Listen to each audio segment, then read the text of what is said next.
नमो अरहन्ताणं नमो सिद्धाणं नमो आयर्याणं नमो उवज्रायाणं नमो लोये सौवसाहूणम्।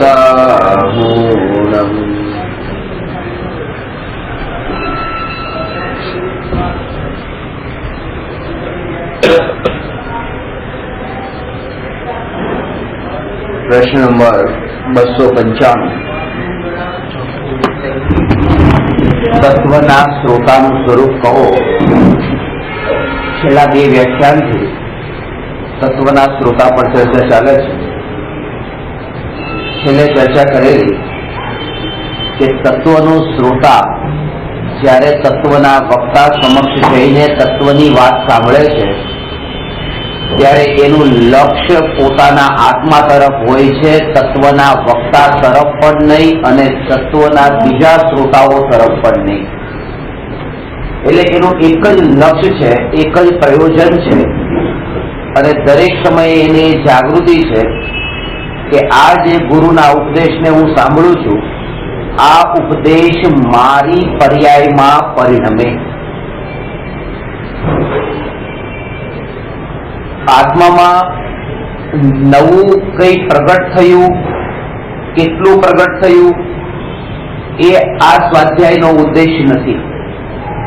આત્મામાંથી જે આત્મામાં રહેલું કેટલું બહાર નીકળ્યું, આ 2 વાતને સમજજો કે ગુરુનું પ્રવચન સાંભળીને ક્ષયોક્ષમ જ્ઞાનમાં કેટલી વૃદ્ધિ થઈ એ મહત્વનું નથી, પણ રાગ અને દ્વેષના ભાવમાં કેટલી હાનિ થઈ એટલે કેટલા છૂટ્યા એ મહત્વનું છે। આપણો પ્રયાસ એ જ હોય છે કે હું અંદર કંઈક ને કંઈક અહીંયા સાંભળીને અંદર નાખું, ત્યારે એ વિચાર નથી કર્યો કે અંદરથી બહાર કાઢું। એટલા માટે વધારે પ્રવચનો સાંભળીને પણ બીજું કશું જ નથી થતું। પહેલાનો જૂનો રાગ અને દ્વેષનો ભાવ તો થતો નથી, પણ નવો રાગ અને દ્વેષનો ભાવ બીજો વધી જાય છે। એટલે નવો વધી જાય છે એટલે પેલા તો સંસારના વિષયના ભોગોમાં રાગ દ્વેષ હતા, એ પ્રવચન સાંભળીને એ રાગ દ્વેષ તો હજી ઘટ્યા નથી, એ તો પૂરેપૂરા દીકરા પુત્ર પત્નીમાં એટલા જ છે। હવે આ ગુરુ પ્રત્યેના પણ એટલા વિકલ્પો થયા, તો ડબલ વિકલ્પોમાં ફસાયા છીએ। પાના તો કઈ નથી પણ વિકલ્પોની પરંપરા જ વધી। આ એના જેવું છે, મેં યુરોપિયન દાખલો આપ્યો છે, દારૂડીઓ દારૂ પીતો કરીને ચાબુક મારતા કે આ દારૂ પીવાનું બંધ કરે, કે આ દારૂ પીવે છે પાગલપણું પર રસ્તામાં ગાળો બોલે ને એને ચાબુક એટલું મારતા તો પણ દારૂ પીવાનું એને બંધ ન કર્યું, અને બંધ તો ન કર્યું, થોડા દિવસ પછી એવી સ્થિતિ થઈ કે પછી છોડી દીધો એને, ચાબુક મારવાનું બંધ કરી દીધું। અને પછી જયારે એને હવે દારૂ પીતો ત્યારે એ કહેતો મને કોઈ ચાબુક નથી મારતું તો મને મજા નથી આવતી દારૂ પીવાની, કારણ કે પેલામાં જે નશો ચડતો તો ચાબુક ખારા ખાતા એ હવે નથી ચડતો। તો દારૂની આદત તો એની છૂટી નહીં, પણ ચાબુકની આદત વધી ગઈ, નવી આદત પડી ગઈ। આ એના જેવું છે કે ઘર પુત્ર પત્ની પરિવારના વિકલ્પોમાં તો જે થોડો પણ ઘટાડો થયો નહીં। આ સંસારના વિષય ભોગોના વિકલ્પોમાં, ઘરના વિકલ્પોમાં, શરીરના વિકલ્પોમાં થોડો પણ ઘટાડો થયો નહીં, અને પોતે બીજા વિકલ્પોમાં પાછો વધારો થયો કે આ સાંભળીને ત્યારે નરક 7 હોય છે, આ તો મને ખબર જ નથી, ઓહો સ્વર્ગ આવા હોય છે, જમ્બુદીપ આવું હોય છે।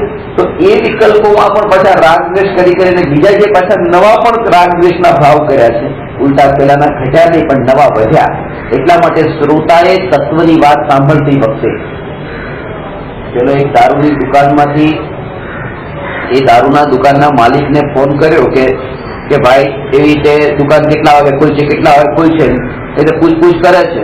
એટલે તમારો રોજનો ગ્રાહક છો, દુકાન સવારે 10 વાગે ખુલે છે તો રાતના 2 વાગ્યા છે, પાછો 4 વાગે તો પાછો ફોન કર્યો કે દુકાન કેટલા વાગે ખુલશે દારૂની, એટલે કે તું રોજ આવે છે 10 વાગે ખુલશે એ તો 4 વાગ્યા છે, પાછો 5 વાગે ફોન કર્યો દુકાન કેટલા વાગે ખુલશે, એટલે માલિકને ગુસ્સો આવી હવે તો સવારે 10 વાગે દુકાન ખુલશે પણ તું દુકાને આવીશ તો તને અંદર ઘૂસવા જ નહીં, બહુ હેરાન કર્યો આખો દિવસ।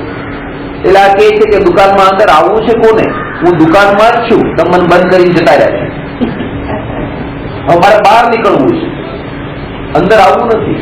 તો બે વસ્તુ છે કે આપણે કંઈક અંદર નાખવાનું નથી, અંદર જે ઓલરેડી છે એને બહાર કાઢવાનું છે, અને આપણો એક ભ્રમ છે. અને આ વાત પણ હવે તમને થોડી સૂક્ષ્મતાથી સમજવાની છે. આને તો આગળ વાંચું પણ જે રહસ્ય છે એ રહસ્યને પેલા સમજી લઈએ. એ રહસ્ય શું છે કે પહેલા જે આમ લાગ્યું ને કે મારે ક્ષયોક્ષમ જ્ઞાનમાં વૃદ્ધિ કરવી છે, ક્ષયોક્ષમ જ્ઞાન ભેગું કરવું છે, અને પછી એ ભાવ આવ્યો કે હવે આ રાગ અને દ્વેષનો જે ભાવ છે એને બહાર કાઢવો છે. શ્રોતાનું લક્ષ્ય ક્ષયોક્ષમ જ્ઞાનને ભેગું કરવાનું પણ નથી હોતું, અને રાગ અને દ્વેષના ભાવને બહાર કાઢવાનું પણ નથી હોતું. આ વાતને હવે સમજો. ક્ષયોક્ષમ જ્ઞાન જે છે એ ક્ષયોક્ષમ જ્ઞાનને ભેગું કરવાનું પણ સાધકનું લક્ષ્ય નથી, અને ક્ષયોક્ષમ જ્ઞાનમાં રાગ અને દ્વેષના ભાવને બહાર કાઢવાનું પણ લક્ષ્ય નથી. કારણ કે ક્ષયોક્ષમ જ્ઞાનમાં વૃદ્ધિ થવી એ પણ એક પર્યાય છે, અને રાગાદી ભાવમાં ઘટાડો થવો એ પણ એક પર્યાય છે. શ્રોતાનું લક્ષ્ય પર્યાય નથી, શ્રોતાનું લક્ષ્ય ત્રિકાળી ધ્રુવ ભગવાન આત્મા. એટલા માટે આ બંને કામ થતા હોય પેરેલલી.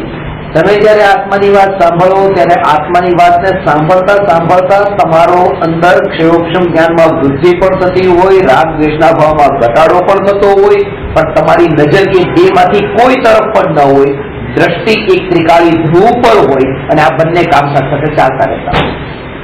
પણ ત્યાં ભૂલ એ થઈ જાય છે કે ક્ષયોક્ષમ જ્ઞાન વધારવા માટે કોઈ ભણે છે, કોઈ રાગ દ્વેષના ભાવ ઘટાડવા માટે ભણે છે, પણ ત્રિકાળી ન્યાયિક જે મારું સ્વરૂપ છે ને એ સ્વરૂપમાં સ્થિરતા. બસ સ્વરૂપની સ્થિરતાનો અર્થ કે હું પોતે છું, પોતે પોતાની જાગૃતિ બની રહે. બસ આજ એ શ્રોતાને કરેલા સ્વાધ્યાયનું એને ફળ મળે. અને જો સ્વભાવની જેને જાગૃતિ એટલી રહે છે એ પરના વિકલ્પોમાં આટલો ઉલઝે નહીં. આ ઉલઝવાનું જે છે ને એ ખતરનાક છે. પરના વિકલ્પ જે છે એ વિકલ્પ તો જ્ઞાનીને પણ આવે, પણ જ્ઞાનીને આ વિકલ્પોની પરંપરા ન ચાલે. એ પરંપરા બહુ ખતરનાક છે. વિકલ્પ આવે ત્યાં થયા તો પતી, પણ વિકલ્પોની પરંપરામાં ન ગુથાય. અને પરંપરામાં ન ગુથાવાનો મતલબ કે એમાં એટલો અનંતાનુબંધી સંબંધી કશાયનો ભાવ જ નથી કે એટલી એની પરંપરા ચાલે એ વિકલ્પની. કારણ કે અનંતાનુબંધી કશાય જ્યાં હોય ત્યાં જ વિકલ્પોની પરંપરા ચાલે. આ વિકલ્પોને એ શ્રદ્ધા સાથેનું બહુ ઊંડું કનેક્શન છે. વિકલ્પો અને શ્રદ્ધાનું ઊંડું કનેક્શન છે. જેની પાસે 1000 રૂપિયા છે, વધારે કઈ મૂડી નથી, સંપત્તિ નથી, એ ક્યારે પણ રસ્તા પર નીકળશે તો એને ક્યારે એ વિચાર પણ નથી આવતો કે મારે મર્સિડીઝ લેવી છે કે BMW લેવી છે. વિકલ્પ પણ એવો ન ઉઠે. ક્યારે એ વિકલ્પ પણ ન ઉઠે કે મર્સિડીઝ મોંઘી હશે કે BMW મોંઘી હશે. કોઈ વિકલ્પ ન ઉઠે. આ જે ગાડીઓ જે રસ્તા પર ચાલી રહી છે એમાં કોની કિંમત કેટલી હશે, કઈ મોંઘી હશે, કઈ સસ્તી, કોઈ વિકલ્પ નથી આવતા. પણ કોઈ સાયકલ જતી જોઈ તો હજી એ વિકલ્પ આવે છે કે આવી સાયકલ મારે લેવી છે, હું સાયકલ પર આ સફર કરું. કારણ કે શ્રદ્ધામાં પોતાને હજારપતિ માન્યો છે. એવો પોતાને શ્રદ્ધામાં માન્યો હોય, વિકલ્પોની પરંપરા પણ એને અનુલક્ષીને હોય પોતાને. અને ક્યારેક જો એની પાસે 1 કરોડ રૂપિયા આવી જાય તો હવે એ વિકલ્પો દૂર નથી કે મારુતિ મોંઘી હશે કે BMW મોંઘી હશે. એ વિકલ્પ એને ઉઠે. કારણ કે વિકલ્પ એ શ્રદ્ધાને અનુસરીને હોય છે. અને એના કારણે ત્યાં જે વિકલ્પોની પરંપરા છે એ ચોખ્ખી એ વાતને બતાવે છે કે પૂરેપૂરી શ્રદ્ધા પર તરફ એવી ઢળેલી છે કે સ્વભાવ તરફ દ્રષ્ટિ જ નથી. સ્વભાવનો આશ્રય હજી લીધો જ નથી. અને સ્વભાવના આશ્રય વિના એ વિકલ્પો એવા ચાલતા હોય છે. એ ગાડીની આમ કોઈ ફરક પડતો નથી કે BMW બાજુમાંથી નીકળી ગઈ તો ભલે નીકળી ગઈ, શું ફરક પડે? રસ્તા પર ફૂટપાથ પર સુવાને શું ફરક પડે? કઈ ફરક નથી પડતો. હજુ ફરક પડી શકે કે એ ગાડી નીકળે અને કાદવ કીચડ ઉછાળીને જાય, એના કપડા ગંદા કરે તો હજી ફરક પડે કે આ ગાડી કઈ નીકળે. હજુ એવું, કારણ કે એમાં કઈ એની સાથે એનો સંબંધ છે, હજી આ કપડા મારા છે એટલે આ વિકલ્પ હજી ઉભો થયો. કે આ કોણ નીકળ્યું બાજુમાંથી, ગાડી હતી કે સાયકલ હતી, આ કોણ, શું છે? એ વિકલ્પ ક્યારે ઉભો થયો? કારણ કે વિકલ્પ શ્રદ્ધાને અનુલક્ષીને ઉભા થતા હોય છે.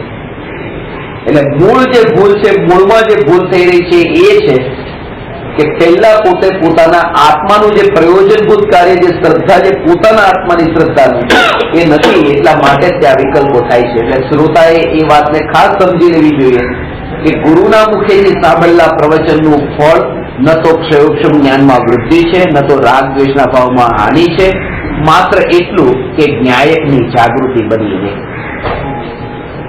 હું ન્યાયક, અને એ જાગૃતિ એટલી વધારે એને બની રહેશે જેને આ રાગ અને દ્વેષના ભાવ, આ જેટલા પણ કસાયના ભાવ, જેટલા વિકલ્પોના ભાવ, એના અનિત્યપણાની જેટલી ઊંડાણમાં સમજ થતી જાય એટલી પોતાની નિત્યતાનો અનુભવ થતો જાય, નહીં તો ન થાય.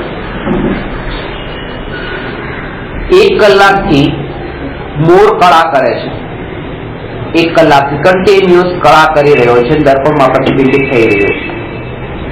આ 1 કલાક સુધી તમે દર્પણને દેખી રહ્યા છો, પણ દર્પણની નિત્યતાનો તમને બોધ નહીં થાય, અનુભવ જ નહીં થાય કે દર્પણ નિત્ય છે. કારણ એક સમજો, 1 કલાક સુધી મોર કળા કરે છે, દર્પણમાં પ્રતિબિંબિત થાય છે. 7 થી 8 સુધી મોરે કળા કરી, દર્પણમાં પ્રતિબિંબિત થયો. 8 થી 9 1 કલાક માટે મોરે કળા બંધ કરી. પછી 9 થી 10 પાછી મોરે કળા કરી.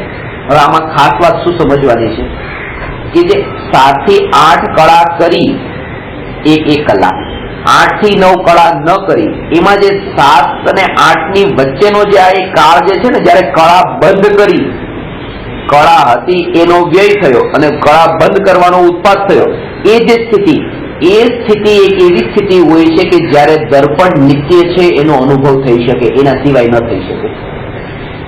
આ વાતને થોડી વધારે સૂક્ષ્મ સમજી લો કે જે પેલું અનિત્ય એવું કંઈક વ્યય થયો, કંઈક ઉત્પાદ થયો, એવી જયારે સ્થિતિ આવે છે દર્પણમાં, ત્યારે જ ખબર પડે છે કે દર્પણ તો એવું ને એવું રહ્યું. તો આ રાગ અને દ્વેષના ભાવ, આ વિકલ્પો જે ઉત્પન્ન થાય છે ને વ્યય થાય છે, એ આત્માની સ્વરૂપની અનુભૂતિમાં બાધક નથી, એ અનુભૂતિ સુધી જ લઈ જનારા છે. કારણ કે એ કાળે ખબર પડે છે કે આ વિકલ્પ વ્યય થયો, આ ઉત્પન્ન થયો, પણ આ તો ન્યાયક તો ટકીને રહ્યો. એ ટકીને રહેલો જે ન્યાયક, એ દર્પણ નિત્ય, એ જ્ઞાન નિત્ય, એ નિત્યની ખબર આમ પડે જ નહીં. એ ત્યારે જ પડે કે જેમાં અનિત્ય ભાવો તો ઉત્પન્ન થતા હોય, વ્યય થતા હોય, ઉત્પન્ન થતા હોય, વ્યય થતા હોય, ત્યારે એની મહિમા આવે કે જ્ઞાન તો નિત્ય છે.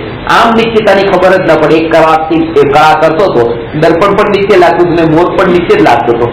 તો એક દર્પણ વિશેષ નતું લાગતું, એ કળાથી કઈ જુદું નતું લાગતું.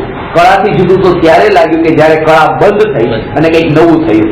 એટલે વ્યય અને ઉત્પાદના કાળે દ્રવ્ય ઉભરાય છે, એ વ્યક્ત થાય છે, એ વ્યક્ત થઈ ગયું છે. એટલા માટે એ વ્યય અને કઈક ચેન્જીસ જે છે, એ ચેન્જીસ, એ અહીંનું ચેન્જીસ કરવા માટે પણ ઘણું ઉપયોગી છે.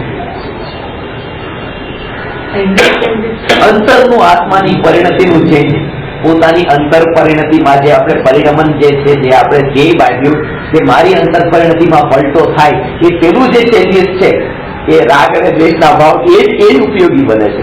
અને અહીંયા સુધી આ જાણીને તમને આશ્ચર્ય થશે કે દિવસથી જે રાત થાય છે અને રાતથી જે દિવસ થાય છે, એ જે ચેન્જીસ છે, એ ચેન્જીસમાં પણ જો જેને પોતાનામાં ચેન્જીસ લાવવું હોય તો અતિ ઉત્તમ યોગ છે.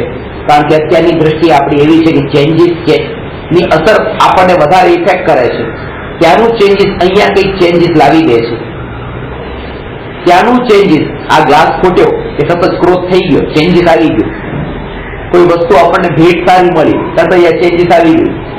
એક વસ્તુ સારી આવી સામે, એક ચેન્જીસ આવી ગયું. ત્યાંનું ચેન્જીસ અહીંયા ચેન્જીસ લાવી દે છે. એટલે દિવસથી આખો દિવસ વીત્યો, એક દિવસ તો ચેન્જીસ કઈ નતું, પણ દિવસથી રાત થયો એટલે કે એ જે સમય છે, જે સંધ્યાનો સમય, જે સંધ્યાનો સમય કે જે દિવસ જઈ ગયો અને રાત્રિ શરૂ થઈ, અને બીજો એક એવો સમય કે રાત્રિ સમાપ્ત થઈ અને દિવસ શરૂ થયો, એ એક સમય, એમાં પણ એક ચેન્જીસ છે. અને એ જ કારણ છે કે પ્રાર્થના અને ભક્તિનો સમય એ સંધ્યાનો કેમ નક્કી થયો કે આ ચેન્જીસ થઈ રહ્યું છે. જો ઈચ્છો તો તમારામાં ચેન્જીસ થઈ શકે છે. તીર્થંકર ભગવાનની દિવ્ય ધ્વનિ એ સમયે કેમ, સંધ્યાના સમયે, સૂર્યોદયના સમયે, સૂર્યાસ્તના સમયે, મધ્યરાત્રિમાં કેમ, કારણ કે બુધવારનો ગુરુવાર મધ્યરાત્રિએ થાય, એમાં પણ ચેન્જીસ. બપોરે જ કેમ, કારણ કે એમાં પણ એ સૂર્ય એવી ગતિ કરી છે, આ મધ્યાહન, એમાં પણ ચેન્જીસ, ત્યાં પ્રકૃતિમાં જે ચેન્જીસ થાય છે મોસ્ટ ઓફ ચાન્સ આપણે એમાં છે કે એમાં જે ચેન્જીસ થઈ રહ્યું છે ધારો તો એ સમયે તમે તમારામાં ચેન્જીસ કરી શકો છો.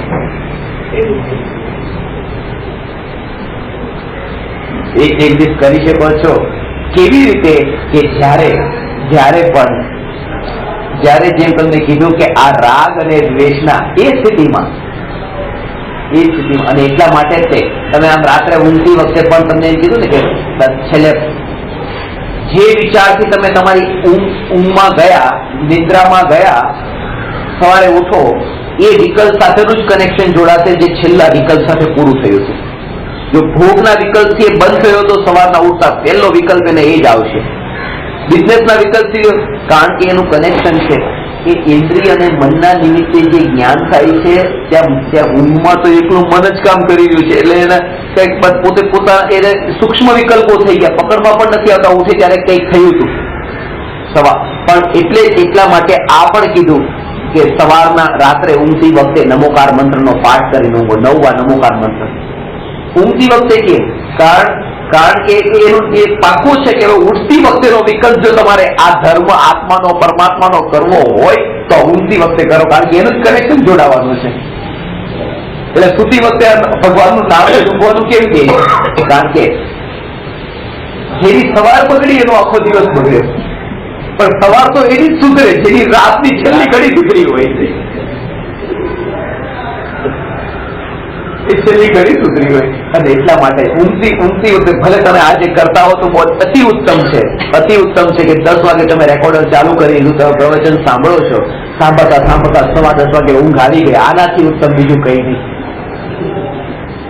કેમ? એટલા માટે કારણ કે એ જ સ્થિતિ છે. ભલે રેકોર્ડર ચાલતું રહ્યું, ઘણા લોકો એમ કહે છે આમાં તો જ્ઞાનની અસાધના થઈ ગઈ ને, અવિનય થઈ ગયો ને, અનાદર થઈ ગયો ને, રેકોર્ડર તો ચાલુ રહ્યું, તમે તો સાંભળ્યું નહીં.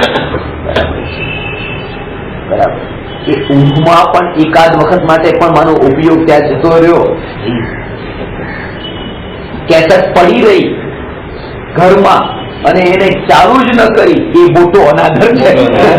ભલે આ મોટો અનાદર છે, આ અસાધના છે, જે મોટી અસાધના છે કે જેમના હાથમાં લોહી નીકળી ગયા હતા લખીને એવી રીતે, અને આવી કરુણા ભાવથી જેમણે આ ઉપદેશ આપ્યો ને આપણને આ વાત સમજાવી, એમના દ્વારા કે એક વાત તમે તમારા આત્માના હિત માટે આ વાંચજો, આનો અભ્યાસ કરજો, અને એ આમના જોર ખાય છે. આ મોટી અસાધના છે. રાત્રે ઊંઘ ના આવે એવું લાગે નથી, સવારે પણ 4 વાગે ઉઠલી ગયે, અડધો કલાક લાગે નહીં. અને જેને ધર્મમાં રસ નથી એ લોકોમાં પણ મેં અજમાવીને જોયું છે, કે ટ્રાયકા જે લેતા હોય છે, ટ્રાયકા લેતા હોય એ લોકોને ઊંઘ નથી આવતી, એ લોકોને પણ આ પ્રવચનની કહેતે તો આવતા મને કે છે 5 મિનિટ ઊંઘ કરી દે છે.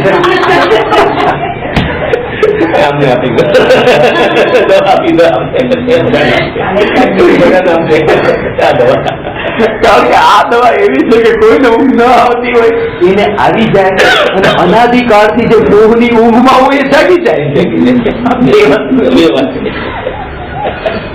મોહની ઊંઘ વાળો જાગી જાય, એની પણ આ દવા છે, જાગવાની પણ આ દવા છે.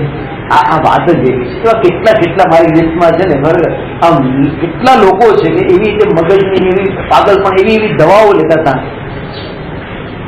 પણ આ વાત કાનમાં પડી કે આનાથી ઉત્તમ ઔષધિ બીજી કોઈ નથી. કારણ કે દરેક સમયે આ પોતાની નિશ્ચયતાને બતાવે છે. કારણ કે જેટલા પણ એ પાગલપણું હતું અનિત્યના લક્ષ્ય હતું, ક્ષણિકના લક્ષ્ય હતું કે મારો વર આવો છે, મારી દીકરી આવી છે, મારા ભાઈ એવા છે, મારો પતિ આવો છે, મારી પત્ની આવી છે, આ જ વિકલ્પો હતા. અને જયારે એને ખબર પડી કે આ બધી તો કળા કરે છે, કળા બંધ કરે છે, એવી વસ્તુ છે, હું દર્પણ છું, દર્પણનો જયારે એને અહેસાસ થયો ત્યારે મોર આવ્યો ને ગયો, એનાથી કોઈ ફરક ન પડ્યો. તો પેલા ટ્રીટમેન્ટ જ એવી હતી કે આ મોર રહેવો જોઈએ, મોર ન જવો જોઈએ, કારણ કે મોરના કારણે મારું અસ્તિત્વ છે, મોર નહીં હોય તો એમ નથી, મોરના કારણે હતી.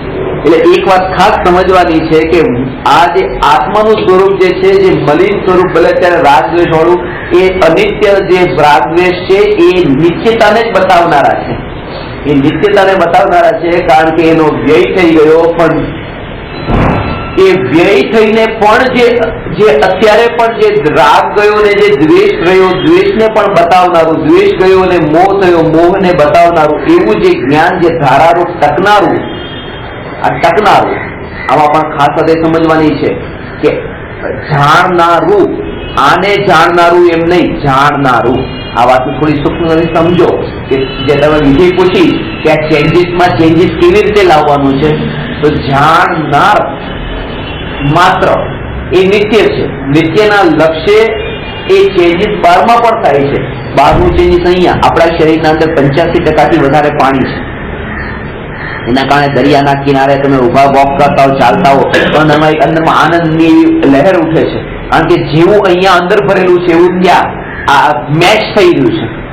કઈક મેચ થઈ રહ્યું છે અંદરમાં, એવો ઉભરો આવે આનંદ. ઓ આવો સમુદ્રને દેખતા છે. કારણ કે અહીંયા જે હતું એ બધું ત્યાં શરીરમાં હતું, એ ક્યાં છે? આ એ જ છે કે જો દિવસથી રાત થયો, રાતથી દિવસ થયો, એટલા એ જ કારણ છે કે અમે તમારો સમય જે સ્વાધ્યાયનો આ સવારનો સમય પણ જે રાખ્યો એના કારણે રાખ્યો છે.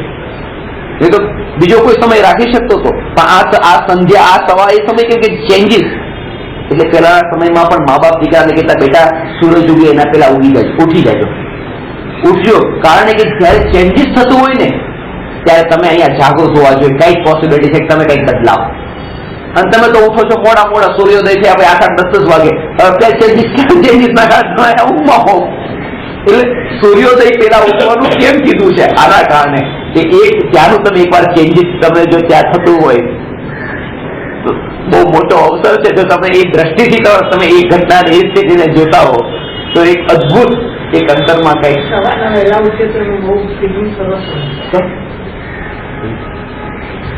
એટલે કે આજે જાણનારો હું, આજે ટેબલ ને જાણનાર તે હું, ખુરશીને જાણનાર તે હું. આ વાતને ખાસ સમજજો. બહુ સૂક્ષ્મ વાત કહું છું, અતિ સૂક્ષ્મ છે. ટેબલ ને જાણનાર તે હું, આ કળા કરતો મૂર્તિને જાણનાર તે હું, કળા કરનારી બંધ કરવાનું, કળા બંધ કરી એને પણ જાણનાર હું, ગાડીને જાણનાર હું, રાગને જાણનાર હું, દ્વેષને જાણનાર હું. એમ નથી. આ સમજો, સ્વભાવને જે પકડે છે એ આમ નથી પકડતા. સ્વભાવને પકડવાનો અર્થ એ છે કે જાણવા રૂપે પરિણમીને જાણવા રૂપે ટકનાર તે હું, જાણવા રૂપે પરિણમીને જાણવા રૂપે ટકનાર તે હું, જાણવા રૂપે પરિણમીને પણ જાણવા એટલે જ્ઞાન રૂપે ટકીને રહેનાર તે હું, જાણવા રૂપે પરિણમીને જ્ઞાન રૂપે ટકીને રહેનાર તે જ્ઞાન સ્વભાવ આત્મા. આ પહેલું માટીનો પિંડ છે. એ માટીના પિંડમાંથી માટલું બન્યું. તો માટલું એ નામના કુંભારે બનાવ્યું. માટલામાંથી પછી રામપાત્ર બનાવ્યું, એ બી નામના કુંભારે બનાવ્યું. પછી એ રામપાત્રમાંથી કોઈ તવી બનાવી, તો એ બનાવી એ સી નામના કુંભારે બનાવી. અને પછી એમાંથી કોઈ ટુકડા કરી નાખ્યા તોડીને, તો ડી નામના વ્યક્તિએ એને ટુકડા કર્યા. આ 4 અવસ્થા તમે ખાસ સમજજો કે આ માટલું, રામપાત્ર, તવી અને એના ઠીકરા, આ 4 વાત છે. તો જ્યારે તમે એ લો છો કે માટી જે છે એ માટલા રૂપે પરિણમી, રામપાત્ર રૂપે પરિણમી, એ આ તવી રૂપે પરિણમી ને ઠીકરા રૂપે પરિણમી, ત્યારે નેચરલ માટલા રૂપે પરિણમી. ત્યારે એ નામનો કુંભાર સામે છે કે કોણે માટલું બનાવ્યું.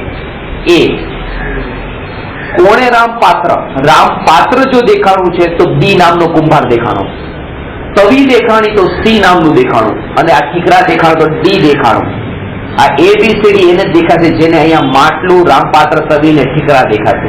પણ જેને એ જાણ્યું કે માટી રૂપે પરિણમન કરીને માટી રહી, આમાં આવે એ તો આવ્યો જ નહીં.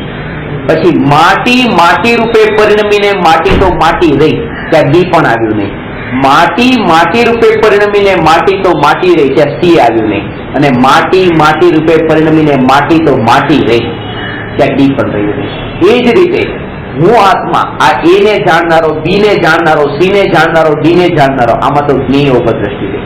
આને જાણનાર, આને જાણે એટલે જાણવા રૂપે પરિણમીને પણ જાણનાર રૂપે ટકીને રહેનાર, એટલે એ નીકળી ગયો. કોનો જાણનાર નહીં, પછી બધું જાણવા રૂપે પરિણમીને પણ જાણવા રૂપે ટકીને રહેનાર, ત્યારે બી પણ નીકળી ગયું, એકલું જ્ઞાન જ રહ્યું. એ રીતે દરેકે સીમાં પણ એ જાણવા રૂપે પરિણમીને પણ જાણવા રૂપે રહેનાર તે હું, ત્યાં સી પણ છૂટી ગયું. કારણ કે કોનો જાણનાર એ જયારે વિકલ્પ થયો હતો ત્યારે કોઈ એ બી સી ડી વાળું જ્ઞેય કોઈ નજરમાં આવતું હતું, પણ જાણવા રૂપે પરિણમીને પણ જાણવા રૂપે ટકીને રહેનાર તે હું, ત્યાં એબીસીડી 12 ના ચારેય જ્ઞેય છૂટી જાય છે. એ માત્ર સ્વભાવ, આ સ્વભાવ જ રહી છે. એ સ્વભાવનો ભાવ જેને ભાસ્યો, અનુભવાયો, તે જ્ઞાની છે, બાકી અજ્ઞાની છે. ભલે ભણ્યું, વાંચ્યું, અભ્યાસ કર્યો, લખ્યું, કહેલું, ઘણું કર્યું, સાંભળ્યું, પણ આ ભાવ અંદરમાં જેને ભાસ્યો કે જ્ઞાન રૂપે પરિણમીને પણ જ્ઞાન રૂપે જ ટકીને રહેનાર એ જે જ્ઞાન સ્વભાવ તે હું. પાછું જ્ઞાન આ રીતે નિરંતર દરેક સમયે જ્ઞાન રૂપે પરિણમીને જ્ઞાન રૂપે ટકીને રહેનાર તે હું, જ્ઞાન રૂપે પરિણમીને જ્ઞાન રૂપે ટકીને રહેનાર તે હું. આવી જે દરેક સમયની સ્થિતિ અંતરમાં નિરંતર આવો અભ્યાસ થાય ત્યારે એ જ્ઞાન રૂપે પરિણમીને રહેનાર, ત્યારે જે રાગાદી ભાવોમાં જે પરિવર્તન આવતું હતું એ પરિવર્તન જે છે હવે વિતરાગ રૂપે થયું. કારણ કે એ ચેન્જીસ જે થતું હતું એ ચેન્જીસના લક્ષ્ય જેને એ વાતને નથી દ્રષ્ટિ હટાવી કે આ પરિણમન થયું, આ પરિણમન થયું, આ પરિણમન થયું, પણ આ તો જાણવા રૂપે પરિણમ્યું, તેમ છતાં પણ જાણવા રૂપે રહ્યું. આ પરિણમ્યું એ પર્યાય છે અને તેમ છતાં પણ રહ્યું તે દ્રવ્ય છે. એટલે પર્યાયમાં જ દ્રવ્યને જેને જોયું, અવસ્થામાં જ જેને નિત્યને જોયું, માટલામાં જ જેને માટીને દેખી લીધી, એક અવસ્થામાં તે જેને આખું સ્વરૂપ જોઈ લીધું, બસ બીજું કશું જ નહીં. એ સમયની જે સ્થિતિ છે એ સ્થિતિમાં જેને સર્વાંગ સ્વરૂપ જેને દેખી લીધું સ્વભાવની નજીક જઈને, એમાં કોઈ જ્ઞેય વચ્ચે ન આવ્યા. આ આગ છે એ એટલા માટે આગ છે કારણ કે આ કાગળને પણ બાળે છે. આ આગ એટલા માટે આગ છે કારણ કે પ્લાસ્ટિકને પણ બાળે છે. આ આગ એટલા માટે આગ છે કારણ કે કપડાને પણ બાળે છે. આ આગ એટલા માટે આગ છે કારણ કે શરીરને બાળે છે. આ આગની ડેફિનેશન ખોટી છે. આ આગની ડેફિનેશન ખોટી છે કારણ કે આગ એના કારણે આગ છે, કારણ કે તે ઉષ્ણ છે. કારણ કે જો આને બાળે છે એનો મતલબ એ કે એ આગનું આગ રૂપે હોવાપણું કોઈ બીજા પર આધીન છે. કારણ કે બીજાને બાળે છે અને ન બાળે એને, તો પછી આગ નથી. એમ નથી, આગ તો પોતે ઉષ્ણ છે, તેથી તે આગ છે. એમાં કોઈ બીજાને બાળે છે એમ નહીં. આ જ્ઞાન આને જાણે છે, હું આને જાણનાર છું, આને જાણનાર છું, આને જાણનાર છું, એમ માનતા હોય, પણ આ સાધના નથી. હું જાણવા રૂપે, કારણ કે નહીં તો દ્રષ્ટિ તો પછી ત્યાં જ રહી, આનો જાણનાર ને આનો જાણનાર ને આનો જાણનાર. ઠીક છે, હું આને જાણી લઈશ, જે તમે લાવે એને જાણી લો, એમ નહીં. હજી ધ્યાન તો ત્યાં જ જાય છે. પછી જેને દ્રષ્ટિ ન્યાય પર ક્યાં આવી? ન્યાય કે આ જયારે એ જાણ્યું કે હું જાણવા રૂપે, પણ ત્યારે તરત જ એ વાત દ્રષ્ટિમાંથી નીકળી ગઈ. જેનો તમે જાણનાર બનવાની કોશિશ કરવા માંગતા હતા એ પણ નીકળી ગયો ત્યાં, કારણ કે એ તો ત્યાં સુધી જ હતો જ્યાં સુધી તમે એના જાણનાર બનવા માંગતા હતા. આ બહુ સૂક્ષ્મ વિધિ છે. ચેન્જીસમાં ચેન્જીસ અંતરમાં, આ ચેન્જીસમાં ચેન્જીસ કે જેવી એ રાજની પર્યાય. આ સમજો, કેટલું સમજતા હશે તો તમારી યોગ્યતા, પણ હું તમને બહુ અંદરના ભાવથી આ વાત બતાવું છું કે આ જે રાગ ઉત્પન્ન થયો, વ્યય થયો, ઉત્પન્ન થયો, વ્યય થયો, એક આ ઉપયોગ છે. ઉપયોગ અહીંયા જ છે, ઉપયોગ જે અહીંયા છે. તો જેમ અહીંયા જે ચેન્જીસ થઈ રહ્યું છે, રાગ, ક્રોધ આવ્યો, માન થયું, ક્રોધ ઘટી ગયો, વધી ગયો, ઉપયોગ અહીંયા જ છે. આ ચેન્જીસના અંદર તે જે જાગૃત થઈને ચેન્જીસમાં જે ચેન્જીસ લાવી દે, આ ઉપયોગ, આ જ્ઞાન તરફ, આ ચેન્જીસમાં. એટલે રાગ અને દ્વેષના જે ભાવ જે છે એ રાગ અને દ્વેષના ભાવના ચેન્જીસના કાળે ઉપયોગને ચેન્જ કરી દેવાનો છે. આ રાગ દ્વેષના ભાવમાંથી હટીને જ્ઞાયકમાં સ્થિર થાય, આને કહેવાય ચેન્જીસના કાળે ચેન્જીસ. વાત સમજાણી? થોડી ખુલાસો કરવાનો. ખુલાસો જો પોતે દરેક સમયે આ જે રાગ અને દ્વેષના ભાવની ઉત્પત્તિ થાય છે, રાગ અને દ્વેષના ભાવની ઉત્પત્તિ થાય છે, તો એ ભાવની ઉત્પત્તિમાં નિરંતર પરિણમન છે. અને ઉપયોગ જે છે એ પરિણમન જે કરી રહ્યો છે એમાં સ્થિર છે, અત્યારે એમાં તન્મય છે. એટલે આ દર્પણ છે, દર્પણમાં પેલા મોરે કળા કરી, એવું પ્રતિબિંબિત થયું. પહેલી વાત તો આ પ્રતિબિંબિત થયું. એટલે પહેલા આ વાતને સમજવા માટે કે આ જે પરિણમન થઈ રહ્યું છે, પરિણમન અને આ આત્માનું જ્ઞાન, આ બેની સ્વતંત્રતા સમજવાની. કારણ કે આ બધું જ ગયું જ્ઞેયની કેટેગરીમાં અને આ જ્ઞાનની કેટેગરીમાં, અને બંને વચ્ચેનો સંબંધ નથી. સંબંધ કેમ નથી? આગ દર્પણમાં ગઈ એમ નથી.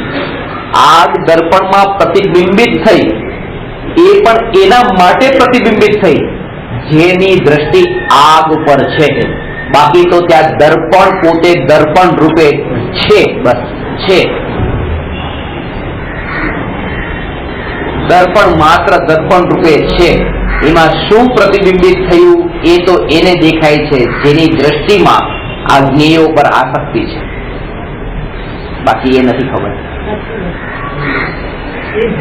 એ ભૂલ છે. આ જ્ઞાનમાં જગતના બધા પદાર્થો સંબંધી વિકલ્પો એ પ્રતિબિંબિત થાય છે. એ એના માટે જ પ્રતિબિંબિત થાય છે જેને એમાં આસક્તિ છે. જ્ઞાનીને તો જ્ઞાન જ અનુભવમાં આવે છે. એ પ્રતિબિંબિત થાય એમાં વાંધો નથી, પણ એ અનુભવમાં આવ્યા છે ત્યાં વાંધો છે. કારણ કે અનુભવમાં જયારે એ આવ્યા ત્યારે જ્ઞાન માત્રની અનુભૂતિ ન રહી.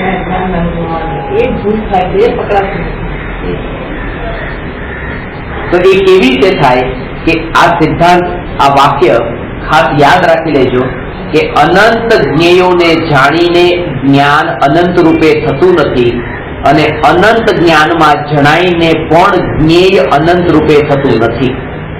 આ બે વાક્ય એ જ્ઞાન અને જ્ઞેયની સ્વતંત્રતાની ચરમ સીમાના બતાવનારા છે. ફરીથી કહું છું, બહુ સૂક્ષ્મ વાત છે. આમ ખબર નહીં પડી હોય. અંદર પ્રશ્ન આ જ રહેશે, જયારે સાધના કરીએ ને આ દિવસે તમે ભેદ બચાવો ને ત્યાંથી જુએ પણ નથી જતું. ક્યારે આવું ક્યારે થાય? સાધના કરવા બેસો ત્યારે થાય છે. એટલે પછી આવું સાધના કરવા બેસો ત્યારે આવું થાય છે. એટલે થાય છે, આવું થવાનું જ છે. અને ત્યાં સુધી થવાનું, જ્યાં સુધી સાધના કરવા બેસશો. જ્યાં સુધી સાધના કરવા બેસશો, કારણ કે તમે સાધનાને બેઠેલી સ્થિતિ માટે માની લીધી છે. સાધનાનો અર્થ તો એ છે કે ચાલતા આવ્યા, અહીંયા બેઠા, બોલ્યા, ચાલ્યા, ઊંઘ્યા. એ સાધના એનું નામ છે. બેસીને સાધના કરો સાધના. અને બધું સાધના કરવા માટે બેસું છું એનો મતલબ એ કે આ શરીર છે, હું છું. કારણ કે શરીર બેસે છે, હું તો બેસતો જ નથી. હું તો આત્માની બેઠા છે શરીર, અને એ ધારણા લઈને જ બેઠા છીએ. એ ધારણા લઈને જ બેઠા છીએ. બસ હું શરીર, હું બેઠો છું. આ બેઠો છું એટલે આ શરીર ગોળ ટેબલ પર બેસતો નથી, ગોળ ઉભો રહેતો નથી, ગોળ કઈ નથી. ગોળ તો મીઠાશથી ભરપૂર છે, જ્ઞાનથી પરિપૂર્ણ તે જ્ઞાયક. સાધના કરવા બેઠો એક વિકલ્પ પૂછ્યો ત્યાં તે દેહ ઉપરનું દ્રષ્ટિ છૂટી નથી. આ વાત તમે કઈ બોલવા માટે બોલતા નથી, આ માન્યતાની સાથે બોલો છો. બોલવા માટે બોલતા તો વાંધો નતો, તો વાંધો પણ નતો. તમે ભૂલ બતાવી ત્યાં તમારી હજુ માન્યતા. હા, તો દર વખતે બતાવું છું. તો તમે સાધના કરવા બેસો છો, રિપીટ થઈ છે તો પણ સાધના કરવા બેસો છો. હવે તમે આ વાતને ખાસ સમજો કે ચાલતા ઉડતા આ મારી આ સાધના છે. આ સાધના છે, આ જ્ઞેયાશક્તિ છે. અને જ્ઞેયાશક્તિમાં ધારણાઓ બાંધેલી છે કે આમ હોય, આમ હોય, આમ હોય, આમ હોય, આમ હોય, એવી જે ધારણા છે. વાત સૂક્ષ્મ છે. જ્ઞાન જ્ઞેયની સ્વતંત્રતાની ચરમ સીમાને નથી અનુભવતા, એટલા માટે જ એમ લાગે છે કે એક જ્ઞાન અનંત જ્ઞેયને જાણીને એ જ્ઞાન અનંત રૂપે થતું નથી, અને એક જ્ઞેય અનંત જ્ઞાનમાં જણાઈને અનંત રૂપે થતું નથી. આનો ખુલાસો કરો. મહાવીર ભગવાનનું કેવળ જ્ઞાનની વર્તમાન પર્યાય એક સમયની, વર્તમાન તો એક સમયની વર્તમાન પર્યાય.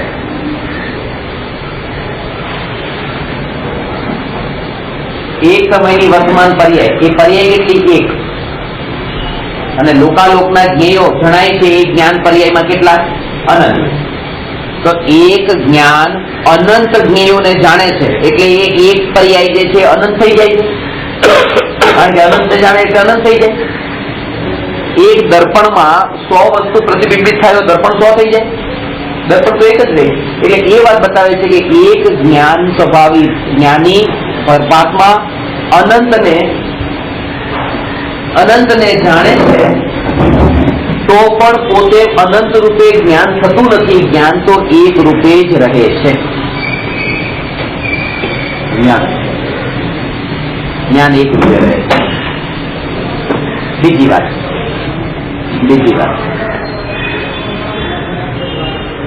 પૂછીશો, આ રીતે પૂછીશ, તમે ધ્યાનથી સાંભળજો, પછી કેતા નહીં ત્યારમાં તો પ્રવચનમાં બેઠા હતા. પ્રવચનમાં નથી, આ ક્લાસમાં બેઠા હતા.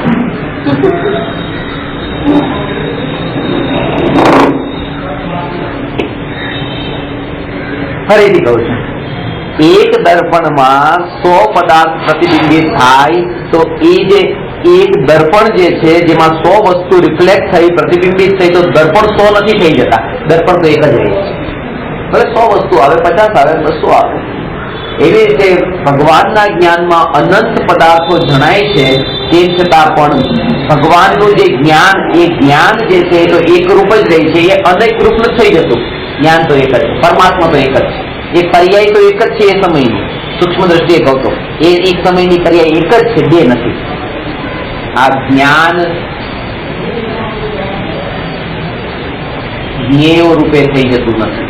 હવે બીજી વાત કે એક જ્ઞેય અનંત જ્ઞાનમાં જણાય. જ્યાં એક ખુરશી છે, એ અનંત કેવળી ભગવાનના જ્ઞાનમાં જણાય છે. તો એક જ્ઞેય અનંત જ્ઞાનમાં જણાય તો આ જ્ઞેય જે છે એ અનંત રૂપે થતું નથી. એટલે જ્ઞાન અનંતને જાણે તો પણ જ્ઞાન એક રહે છે. જ્ઞેય અનંતમાં જણાય તો પણ જ્ઞેય પણ એક જ રહે છે. આ એક ખુરશી છે, અહીંયા 100 દર્પણ હોય તો 100 દર્પણમાં પ્રતિબિંબિત થઈ કે ખુરશી 100 થોડી થઈ ગઈ. જેમ 100 ખુરશી એક દર્પણમાં પ્રતિબિંબિત થાય તો દર્પણ તો એક જ રહે, દર્પણ 100 ન થાય. એવી રીતે એક ખુરશી 100 દર્પણમાં પ્રતિબિંબિત થાય તો પણ ખુરશી તો એક જ રહે, ખુરશી 100 ન થાય. આ વાત એને બતાવે છે કે જ્ઞાન એ જ્ઞેયો પર આધીન નથી, જ્ઞેય એ જ્ઞાન પર આધીન નથી. આ જ્ઞાન અને જ્ઞેયની સ્વતંત્રતા છે. અને આવી સ્વતંત્રતા જેને જાણી અને માની એને રાગાદી વિકલ્પો જ્ઞાન પર્યાયમાં જયારે જણાય છે ત્યારે પણ જ્ઞાનની જ અનુભૂતિ થાય છે, કારણ કે રાગાદીનો જ્ઞાનમાં પ્રવેશ જ થયો નથી. એ અસર પણ કઈ કરી નથી, કઈ મળ્યા જ નથી, કઈ થયું જ નથી. એ એનામાં છે, આનામાં છે, સ્વતંત્રતા છે.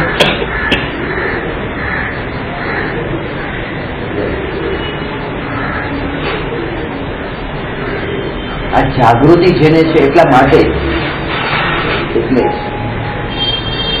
સમ્યક દ્રષ્ટિ જીવ મુનિને આહારદાન આપો, કારણ કે ત્યાં ભેદ જ્ઞાનની ધારા છે અને ત્યાં વિકલ્પોની પરંપરામાં ગૂંથાઈ જવાના નથી કે પોતાના આત્માને ભૂલી જાય. એમાં પરિણતિની નિર્મળતા છે. એટલે આ નથી, એક વાત ખાસ સમજવા જેવી છે.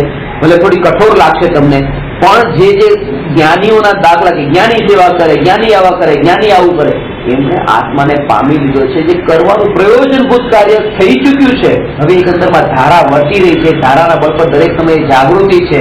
કોઈ પર્યાયમાં નવીનતા નથી. અહીંયા તો આપણને વિકલ્પનો ભાવ છે કે હું તમને આ વસ્તુ તમારા માટે લાવી ખાવા માટે ન લઉં તો એક પળ માટે વિકલ્પ નહીં, અનંત વિકલ્પ ચાર છે. જો આ બધી મહેનત પાણીમાં ગઈ.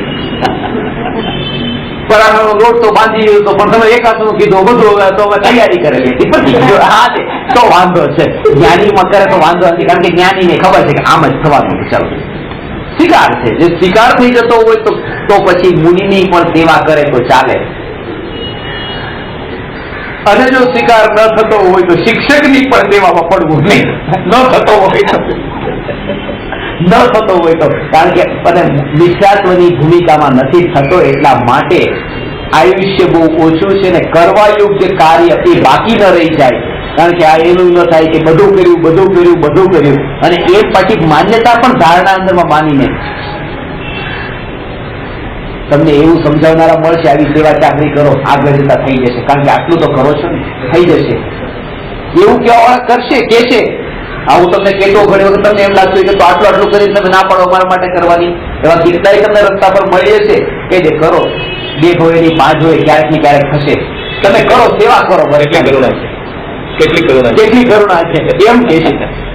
એટલે ક્યારેક મારા જો કઠોર શબ્દ એવા ઘણા કઠોર શબ્દ લાગે એ તમારા આત્મા માટે અત્યંત કરુણાથી આ કહું છું, નહીં કરો, આ બધા વિકલ્પોમાં નહીં પડતા. ત્યારે એ નહીં પૂછતા જમ્યા કે પેલા તમે તમારું કરી લેજો. બસ આટલી કઠોરતાથી તમને કહું છું, કારણ કે એ છે કે હવે એ ક્યાંથી વર્ષે પણ આ જીવ હવે આત્મા નહીં પામે તો ત્યારે એવી કરુણા છે ને એટલે કે નહીં પડો ક્યારે પણ. આ શરીરમાં નહીં પડો તો આ શરીરમાં શું કામ પડો છો? પોતાના શરીરના વિકલ્પોથી પણ જેને છૂટવું આમાંથી પણ છૂટો. આ જ્ઞાનની જ અનુભૂતિમાં તમે જો જેટલા ઊંડા ઊંડા ઊંડા અનુભૂતિ માટે તો આ એક વિધિ છે, આ એક વિધિ છે. આ ભૂલ ત્યાં થાય છે. ઠીક છે, હું આનો પણ જાણનાર છું, આનો પણ જાણનાર છું, આનો પણ જાણનાર છું, એ જાણનાર છું, જાણનાર છું, જાણનાર છું.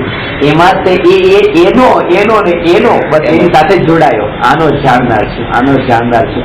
એમાં કેટલી મજા રહી લીધી છે. રાગ કરીને ખબર નથી રહેતી, પણ હું તો જાણનાર છું, જાણનાર છું. એટલે આવું થતું હોય છે. એનો જાણનાર છે. જે ખરેખર જાણનાર છે એ આનો જાણનાર નથી. આ વાતને થોડી સમજો કે કેવી રીતે. રાગ દ્વેષ નહીં કરો, માત્ર જ્ઞાતા રહો. રાગ દ્વેષ નહીં કરો, માત્ર જાણો. તમે રૂમમાં પ્રવેશ કર્યો અને સરસ મજાનો સોફા સેટ છે, માત્ર જાણો, એમાં રાગ દ્વેષ નહીં કરો.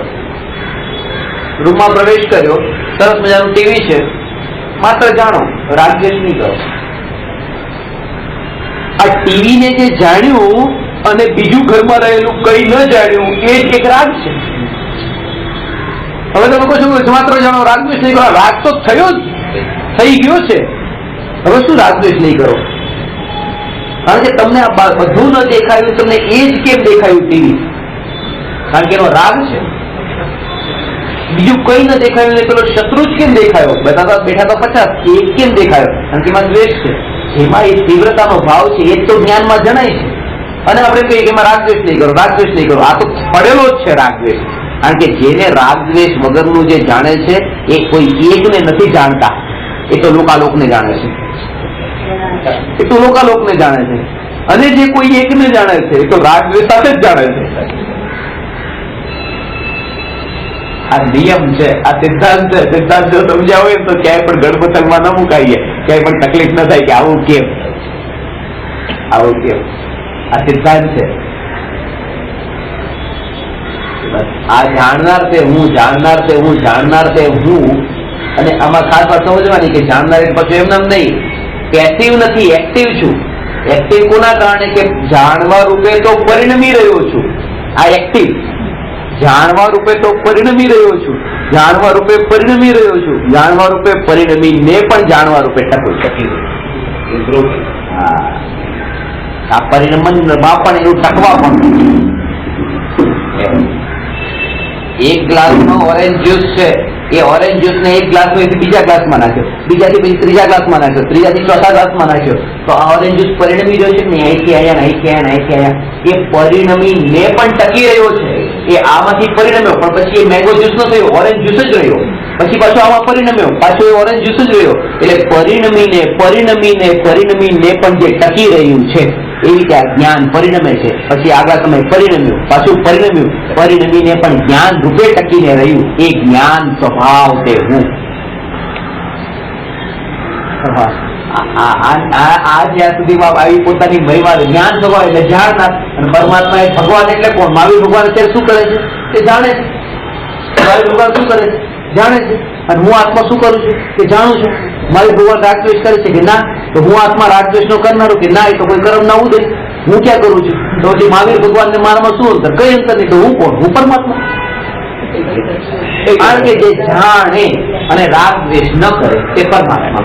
હું આત્મા જાણનાર છું અને રાગ દ્વેષ કરનાર નથી. હું પરમાત્મા છું.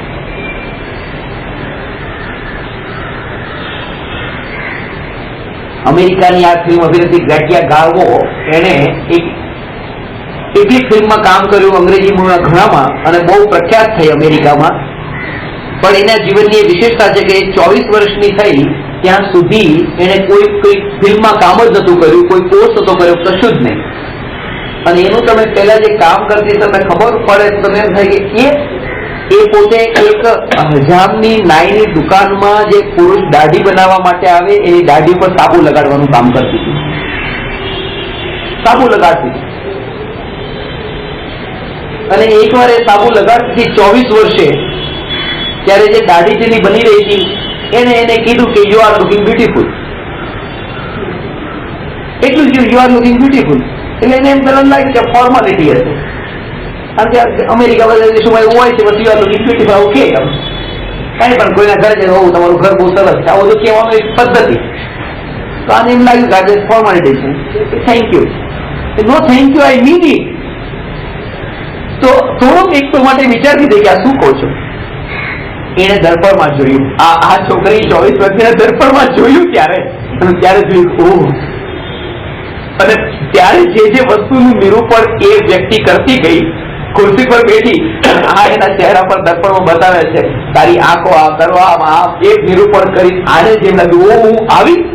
અને ત્યારથી પછી એ કોઈ વ્યક્તિ જે હતી કોઈ બીજી નથી, એ ફિલ્મ ડાયરેક્ટર હતી.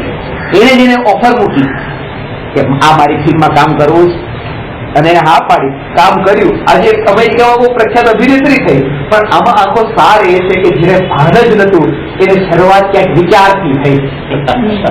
સદગુરુ તમને કહે છે, સદગુરુ તમને એમ કહે છે કે તમે પરમાત્મા છો, ત્યાં તમને એમ લાગે કે આ ફોર્માલિટી કરે છે, પણ ગુરુ કહે છે આઈ મીન ઇટ. ખરેખર આ કઈ કહેવા માટે નથી કહેતો, આઈ મીન ઇટ કે તમે પરમાત્મા છો. તમે છો પરમાત્મા, તમને પરમાત્મા બનાવવાના નથી. હમણાં છોકરા સુરેન્દ્રનગર થી બધા મહેમાન આવ્યા હતા ને ઉમરાળા, તો બહુ સરસ કામ કર્યું. આટલા છોકરાઓ કે વાયા ભણે છે, 130 વિદ્યાર્થીઓ અને બધા છોકરા એક છોકરાને ઉભો કર્યો. બોલ, પરમાત્મા થવું છે ને, પરમાત્મા થવાનું છે ને. આપણે ડોક્ટર નથી બનવાનું, આપણે એન્જિનિયર નથી બનવાનું, આપણે તો પરમાત્મા બનવાનું છે, ભગવાન બનવાનું છે. એટલે છોકરાએ જવાબ આપ્યો કે હું તો દ્રવ્ય દ્રષ્ટિએ ત્રિકાળ પરમાત્મા છે. દ્રવ્ય દ્રષ્ટિએ ત્રિકાળ પરમાત્મા છે. હવે 9-10 વર્ષનો છોકરો આજે જવાબ આપ્યો, ત્યારે પેલા અમને તો આજ સુધી એમ જ માનતો હતા પરમાત્મા થવાનું છે. તો કે તમારી વાત ખોટી નથી, પરમાત્મા રૂપે પરિણતિ થવાની છે, પણ હું તો ત્રિકાળ પરમાત્મા. જો પરિણતિ અને દ્રવ્ય સ્વભાવ આ 9 વર્ષનો છોકરો પણ બોલે છે, સમજે છે. આપણે તો ઉંમર ગઈ, હજી વિશ્વાસ નથી બેસતો કે હું પરમાત્મા.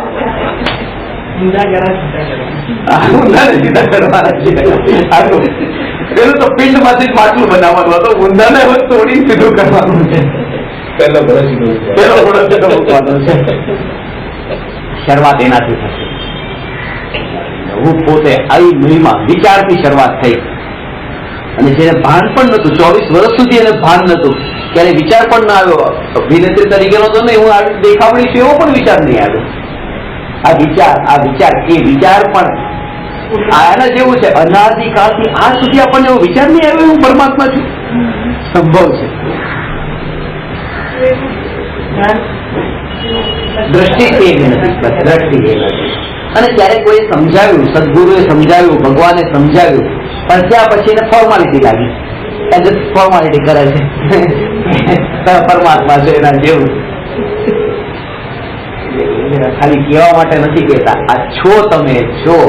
માનો, જો માનો તો તમારું ચારિત્ર પણ પછી નીચું નહીં રહી.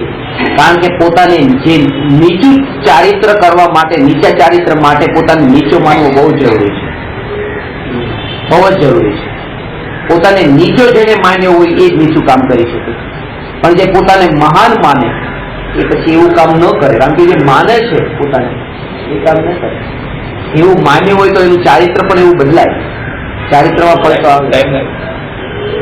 એમાં એટલી ટાઈમ લાગે, પણ જેટલો અનંત કાળ લાગી ગયો છે આના માટે એવો તો હવે નહીં લાગે. નીકળતા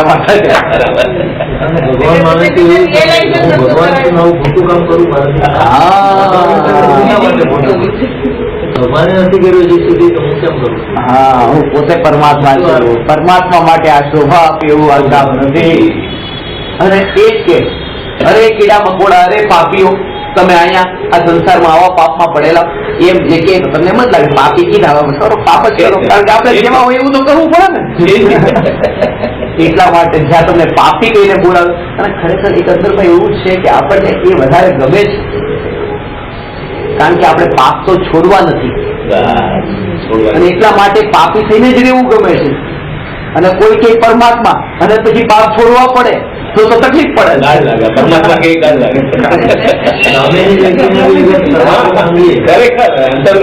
સામેની વ્યક્તિને પરમાત્મા અનાદર કર્યો, બહુ મોટો અભિનય કરી નાખ્યો કે હું આ જીવને પરમાત્મા કહું તો મેં મહાવીર ભગવાનનો અનાદર કર્યો એવું લાગે કે એમને પરમાત્મા કહેવાના હતા, અહીંયા પરમાત્મા કહી દીધું. એટલે ગઈકાલે તે અમારે વાત કરી હતી, ભાઈ મને પૂછ્યું કે ગુરુની ઓળખાણ કેમ કરવી, એટલે મેં વાત કરી ગુરુ જે છે, ગુરુ ક્યારે પણ પોતાને એ તો કહે છે કે હું ગુરુ છું, પોતાને ગુરુ ન બતાવે. ગુરુ હોય તો પોતાને ગુરુ કેમ ન બતાવે, કેમ ન બતાવે? આટલું ઊંચું પદ મળતું હોય તો પછી શા માટે એમ કેમ કહી દે કે મારા ગુરુ ના, હું તમારો ગુરુ નહીં, મારા ગુરુ પદ ન જોઈએ. મેં કહું આ તમને એમ લાગે છે, બાકી પરમાત્માનું પદ છોડીને ગુરુ પદે કોણ આપવા માંગે? હું પરમાત્મા અને તમે કહો કે તમારા ગુરુ, મારા કોને એ પદે આવવું છે, નીચે કોને પડવું છે? હું પોતે પરમાત્મા છું, પોતે હું મહાન પદને છોડીને બીજા પદે કોણ આવે? રાજા છોડીને ચપરાસીના કામમાં કોણ પડે? પોતાને ભગવાન માને, સામેની વ્યક્તિ ભગવાન માને, એટલે એનો બી ગુરુ કરવાનો વિચાર ન થાય, કારણ કે આ બી ભગવાન છે. હા, ભગવાન આ સ્થિતિમાં દરેક આમાં ક્યાંય પણ અહંકાર એ નથી આવતું. અહંકાર તો ત્યારે જ આવી શકે કે જયારે ભેદ હોય કે હું એકલો પરમાત્મા, તમે બધા પામર, તો ભેદ હોય.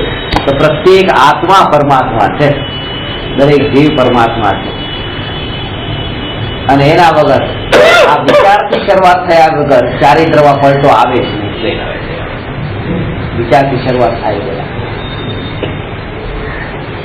એટલે કે તત્વનો જે શ્રોતા છે એ શ્રોતા વક્તાની પાસે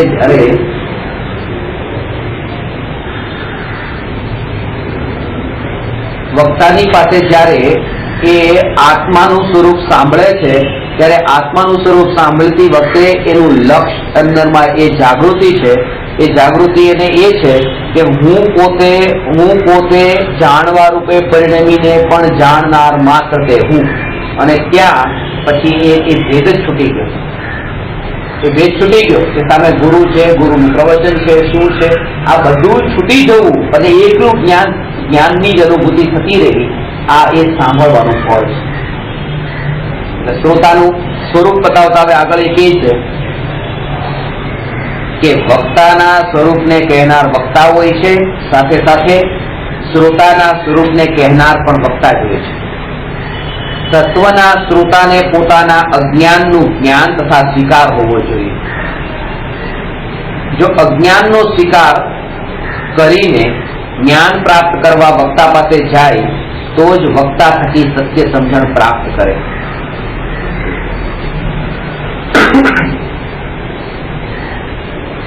પોતાના અજ્ઞાનનો, આમાં પણ આ વાત ખાસ બતાવી, પોતાના અજ્ઞાનનો, એટલે માત્ર વાત પોતાની છે.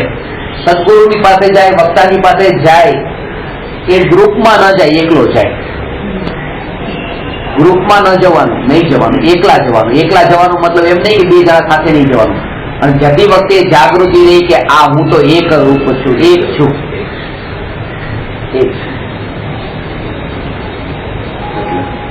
અને ટોળામાં જવામાં શું તકલીફ થાય તમને ખબર પડી છે ને, કે ટોળામાં પ્લાનિંગ કરો ને એકનું બંધ થાય તો બધા બંધ કરે. એટલે આ ટોળામાં તો ક્યારેય પ્લાન જ નહીં કરવાનો, દરેક પોતપોતાનું કરી લે બસ. એટલે હું તો યાદ હોય ટિકિટ તમારે પોતપોતાની, દરેક પોતપોતાની કરી લે, પોતપોતાની રીતે પહોંચે, કોઈ વિકલ્પ જ નહીં. કોણ આવે છે શું? કારણ કે આ અહીંયા પોતે પોતાના વિકલ્પોમાંથી નવરા નથી પડતા, દુનિયાદારી બધાના વિકલ્પોમાં ક્યાં આપણે પડવી? એક તો ટિકિટ બધાની કરો એ વિકલ્પમાં પડો, પછી કેન્સલ કરવામાં પડો, વિકલ્પમાં પડો. કેન્સલ કરી પડે ત્યારે બધાની કરો, પછી પોતાની છૂટી ગઈ.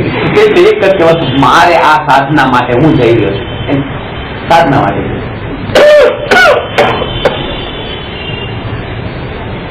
પોતાની એકલાનો માર્ગ છે, ટોળાનો માર્ગ નથી.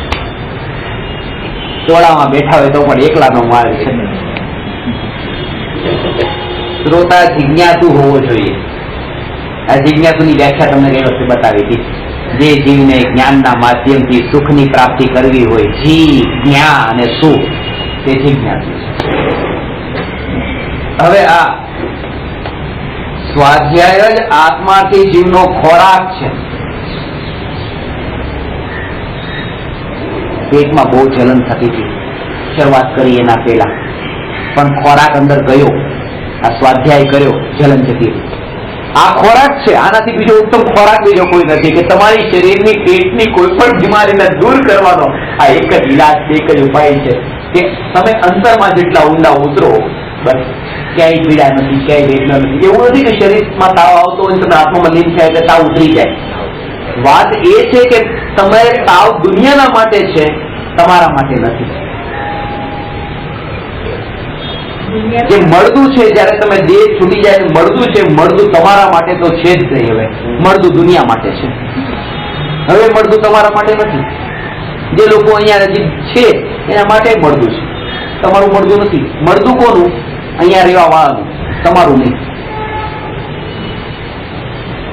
આ એના જેવું છે. કારણ કે હવે આ જે તાવ આવ્યો છે એ તાવ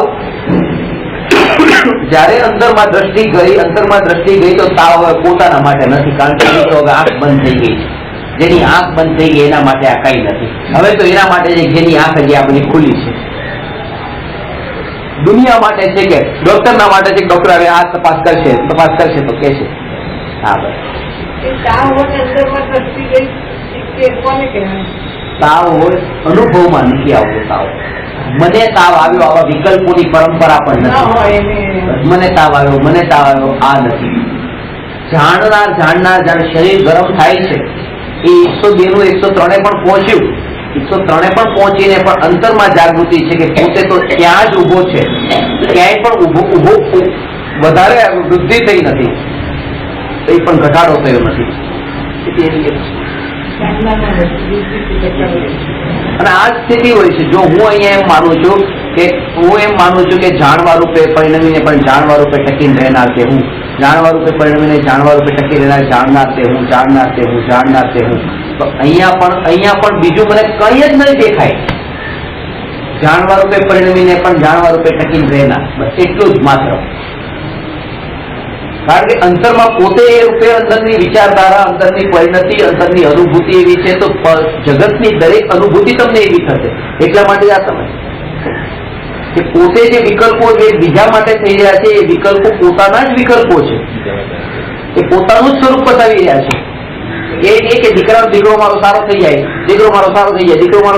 આ જે ભાવ છે આ પોતાની જે દેહને પોષવાની વૃત્તિ જ ત્યાં આપણે બહારમાં વ્યક્ત કરી છે. ભલે આ દેહ થકી નહીં, જો બીજાના દેહ થકી.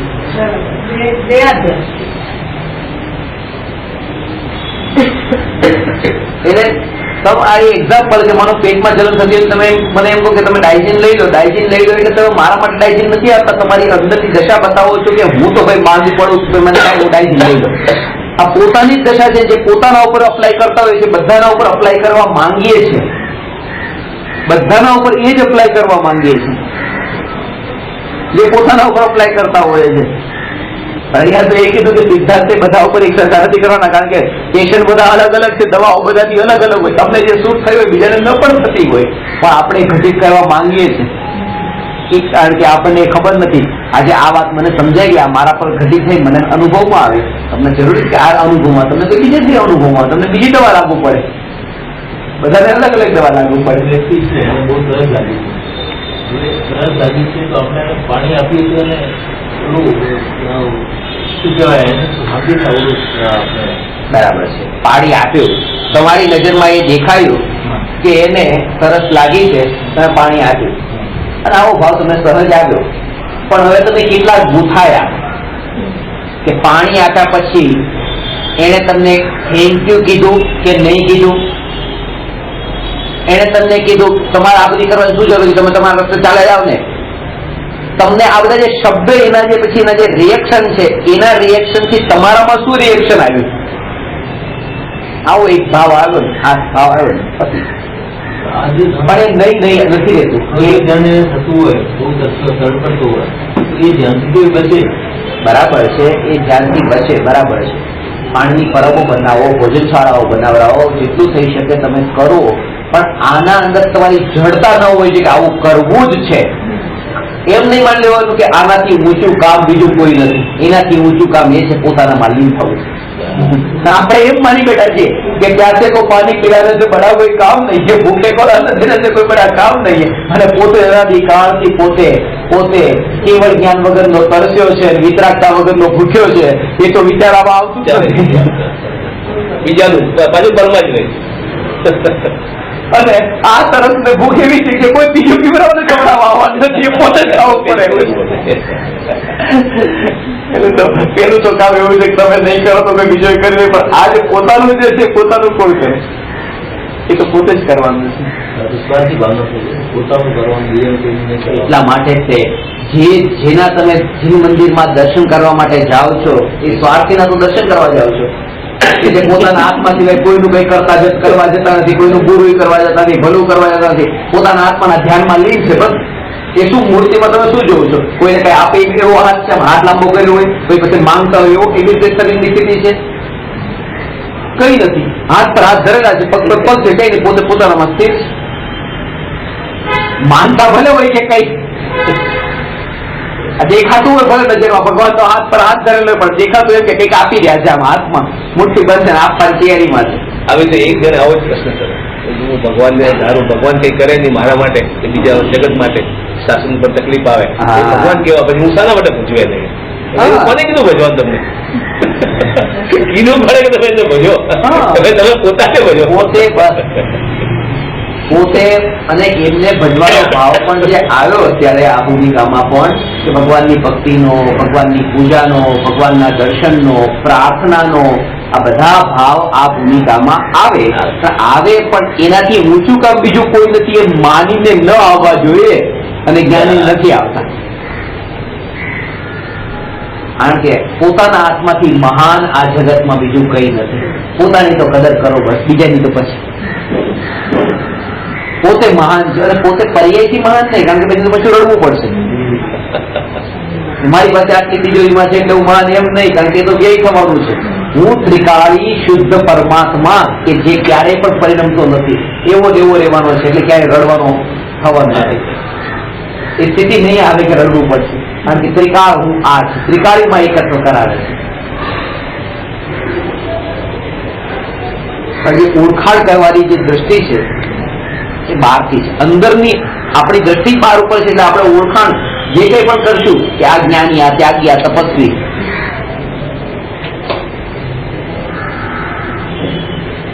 પેન્ટ શર્ટ પહેર્યા હોય, ટી શર્ટ પહેર્યું હોય તો એમ કે છે કે આ જ્ઞાની, આ જ્ઞાની. એમ જ પૂછે તમે કૃષ્ણ ક્યારે છૂટી ગયું? એમ કે ઘણા લોકો પૂછતા હોય, જે રીતે પેન્ટ શર્ટ ને કે ટી શર્ટ કે તમે કૃષ્ણ ક્યારે છૂટ્યું? સવારે 7 વાગે ના આવ્યો, સવાર સાથે કપડા પહેર્યા, સવાર સાથે છૂટ્યું. એનું તો કહેવાનો મતલબ એ છે કે જ્યારથી મને ટી શર્ટ આવ્યું એટલે તમે. પણ આવા જીવોને ઢોંગી ગુરુ જ પરવડે, કે જે બિલકુલ દેખાવા ઢોંગ કરીને એવા કપડા પહેરે તો એને એવા જ પરવડે, કારણ કે એને જ લાયક છે. એની દ્રષ્ટિ જ ના ઉપર છે. ઇસ્ત્રી વાળા પણ કપડા પહેરવાનું ચાલુ કરે, બસ હવે રંગરાજની દુનિયામાં પાછા આવી ગયા ખરા, હે ને? કેવા સવાલ હોય લોકો. આવું ઘણી વખત ઇસ્ત્રી વાળા ઇસ્ત્રીની ક્રિઝમ બરાબર ને, તમે કૃષ્ણ છૂટી હું આમ કરી નાખું ને, હા થઈ ગયું ને, મેં કહું થઈ ગયું ને, હા થઈ ગયું. કારણ કે જો ક્રીઝ બરાબર હોય તો છૂટી ગયું. અને આ વાત છે દ્રષ્ટિનો અન્યાય, બાહ્ય દ્રષ્ટિ. ક્યારે આવે ક્યારે આવ્યું ક્યારે એ તો પણ ખબર પડે છે કયું એ ખબર પડી છે. સારી લાગી, એક ખરાબ લાગી, એકમાં રાગ થયો, એકમાં દ્વેષ થયો, તો એમાં દોષ શું લાગે? કર્મબંધ શું થયો? કર્મબંધ એ થયો કે તમે એ બંનેમાં ભેદ નતો માનવાનો. એટલા માટે નતો માનવાનો કારણ કે સ્વ અને પર વચ્ચે ભેદ માન્યો હોય, જેણે એ બે પરમાં ભેદ ન માન્યો. હું આત્મા આ જગતથી જુદો છું, તો હવે એને ભેદ માનવાની જરૂર નથી કે આનામાં ભેદ છે, જેવું આપણે કરતા હોઈએ છીએ. કે તમે બીજા માળે રહો છો અને 5મા માળે કોઈ રહે છે, કોઈ 10મા માળે રહે છે. 5મા માળાવાળાની તિજોરીમાં કેટલા પૈસા છે, 10મા માળાવાળા કેટલા પૈસા છે, બેમાં ભેદ કરીને, બેના એકાઉન્ટમાં ભેદ કરીને તમે ક્યારેય પડતા નથી. અને તમે જે જાણ્યું કે બે પારકું છે તેના ભેદમાં મારે શા માટે પડ્યું. અને જો તમે ભેદમાં પડતા હો, પગડી પડી રહ્યા તમે તમારું પોતાના ઘરમાંથી ઘણું બધું ગુમાવી રહ્યા છો, કારણ કે તમે એવી જગ્યાએ જ્યાં દખલગીરી કરો છો તમારું ઘરનું ધ્યાન રહેતું જ નથી. એટલે કે પોતાના આત્માનું જે ધ્યાન રાખે છે એવા આત્મામાં જે સ્થિર થાય છે એ આ પરના ભેદોમાં ક્યાંય પડતા નથી. આ એનું એક રિએક્શન છે, એની આ નિશાની છે કે જેટલા પણ પરના ભેદોમાં પડીએ છીએ એ પોતાના આત્માથી એ પરને જુદું નથી માન્યું, એટલે જ આ ભેદોમાં પડ્યા છે.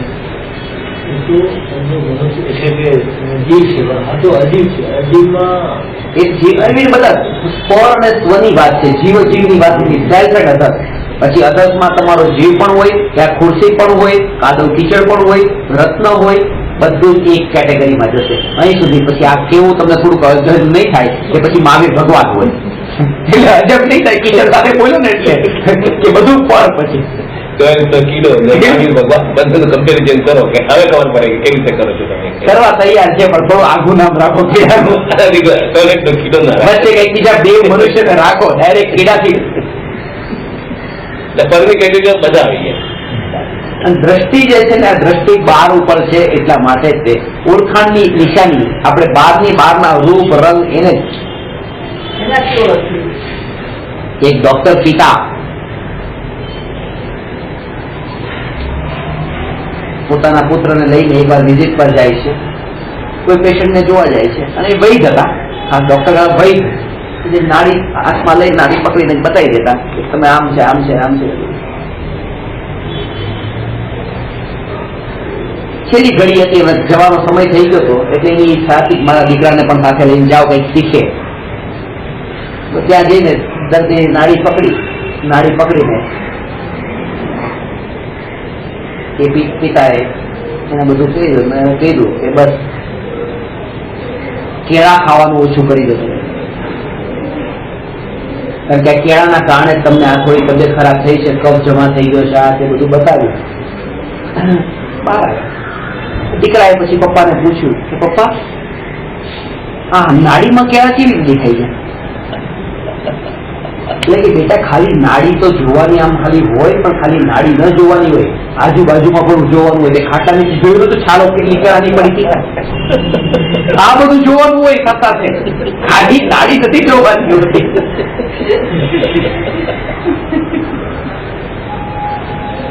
હા હવે ખબર પડી. બીજી વાર વિઝિટ પર ગયા એટલે બીજા પેશન્ટને ચેક કરે છે પપ્પા. ચેક કરીને પછી બધું કહે છે કે તમારો આજે થાક લાગ્યો છે ને, એ થાક લાગવાનું કારણ કે તમે વગર કારણે બહુ ચાલ કરો છો. થોડો આરામ કરો તો થાક ઓછો લાગશે, તમારી બીમારી ઓટોમેટિક મટી જશે.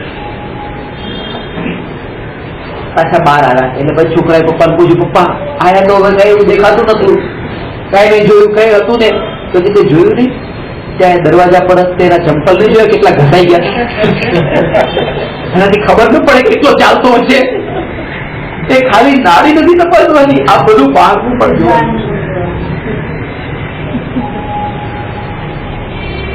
પછી ત્રીજી વાર જયારે કોઈ પેશન્ટને જોવા માટે ગયા ત્યારે દીકરાએ કીધું, પપ્પા હવે તમે કઈ નહીં ચેક કરતા, હવે હું ચેક કરીશ. અને ત્રીજી વાર ગયા, કોઈ એક સ્ત્રી બીમાર હતી, બીમાર જઈને નાડી હાથમાં લઈને તપાસ કરી અને એને કીધું કે બસ બહુ બેચેની છે ને અંદરમાં, એનું કારણ એ છે કે ચર્ચ જવાનું બંધ કરી દો. તું વધારે કંઈક ધર્મ કરે છે, એક્સ્ટ્રા ધર્મ કરે છે, એના કારણે આવું થઈ ગયું છે.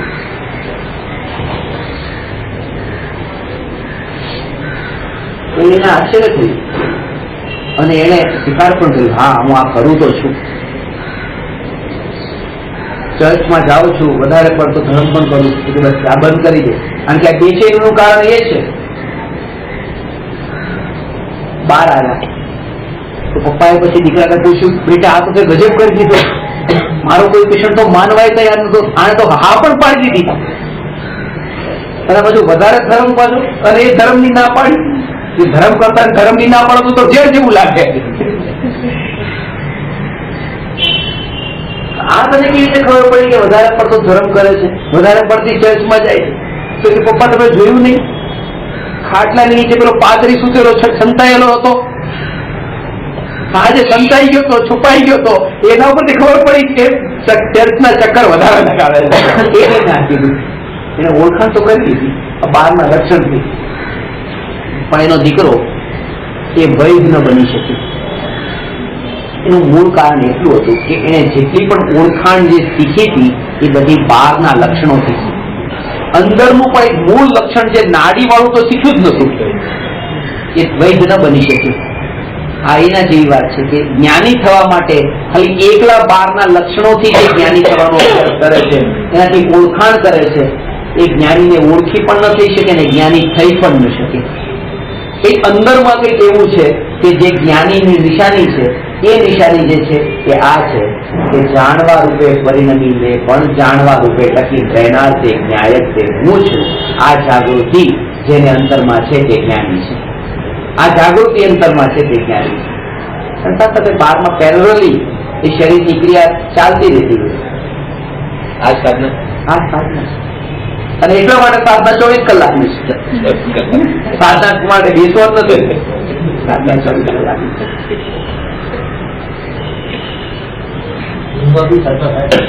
પેલા જાગતા તો કરી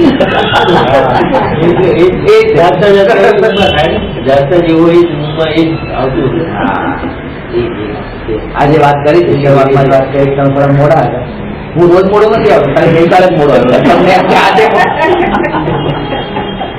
કેમ કે રોજનું છે, રોજનું નથી બનતું, એકાદ દિવસ ક્યારેક એવું થાય.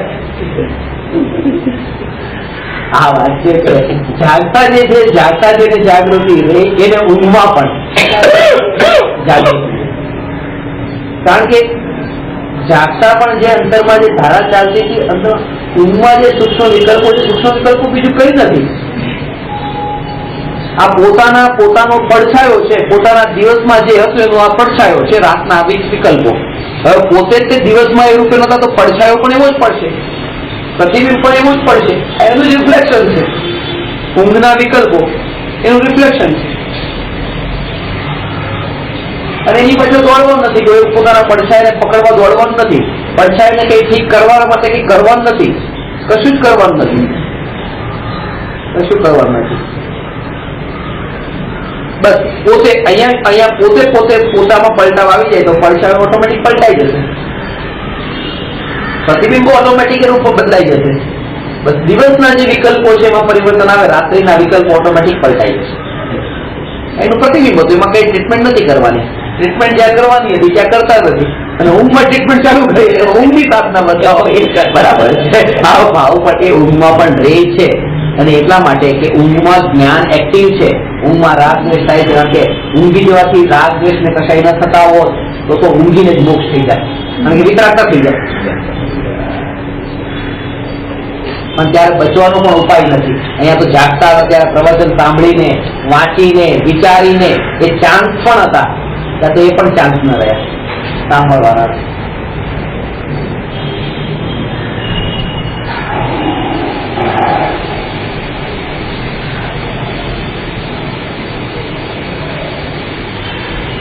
ઘણા વખતથી મારે એક વસ્તુ તમારા માટે લાગે જેવા રહી જાય છે. મેં તમને પહેલા પણ કીધું, ઊંઘમાં જે મારા પ્રવચન રેકોર્ડ થયા છે, ઊંઘમાં એટલે કોઈ કર્યા છે, હું ઊંઘતો એ રીતે ઊંઘમાં પ્રવચન ચાલતું, મને ખબર નથી. રાતના એ રીતે કેટલાય કલાકના એ રીતે કન્ટિન્યુ, વચ્ચે પછી ટ્રેક પડે પાછું ઊંઘમાં. પણ એના ઉપરથી પછી જયારે હું સાંભળું ત્યારે આ દિવસ દરમિયાન જે આખા દિવસમાં ચાલતું હતું, એ સમયની વાત છે જયારે આત્મસિદ્ધિ અનુશીલન લખતો હતો ને એ વખતે, જે 7 રાત સુધી ઊંઘ્યો નતો એ વખતે. હા બસ હા, 7 રાત સુધી જાગવાનું, 7 રાત ને 7 દિવસ કન્ટિન્યુઅસ. આ આત્મસિદ્ધિ એવો ભાવ આવી ગયો, ઊંઘ આવે નહીં, જમવાનો ભાવ આવે નહીં. આ પોસિબલ છે, આ ખાલી કલ્પના નથી. આપણે એક રાત ન ઊંઘ્યું તો બીજી રાત આમ જાય, પણ જો તમને રુચિ પડે ને બધું છૂટી જાય. અને અનુભવ જો થઈ જાય તો 30 વર્ષની ઊંઘ પણ છૂટી જાય છે. મહાવીર ભગવાનને 30 વર્ષ સુધી ઊંઘ નથી આવી છેલ્લે, કારણ કે નિદ્રા છૂટી ગઈ. કેવળ જ્ઞાન બરાબર છે, ઊંઘ કેવી જીવન તો જીવે છે પણ ઊંઘ નથી ત્યાં.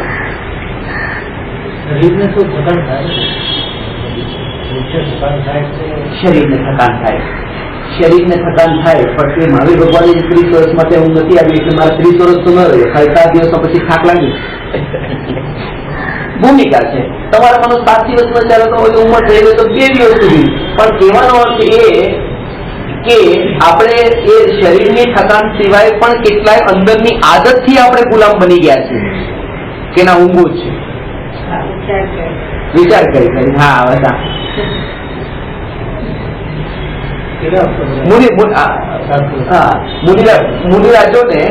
મુનિરાજોને રાત્રે પણ 3 કલાકની એટલી ઊંઘ આવાથી ફાયદો થઈ તો કે અમારી દિવસની 3 કલાકની ઊંઘ થઈ ગઈ. બપોર હતા કે જમીન 1 વાગે ઊંઘી જાય, 4 વાગે ઉઠી 3 કલાક તો દિવસમાં ઊંઘી જાય.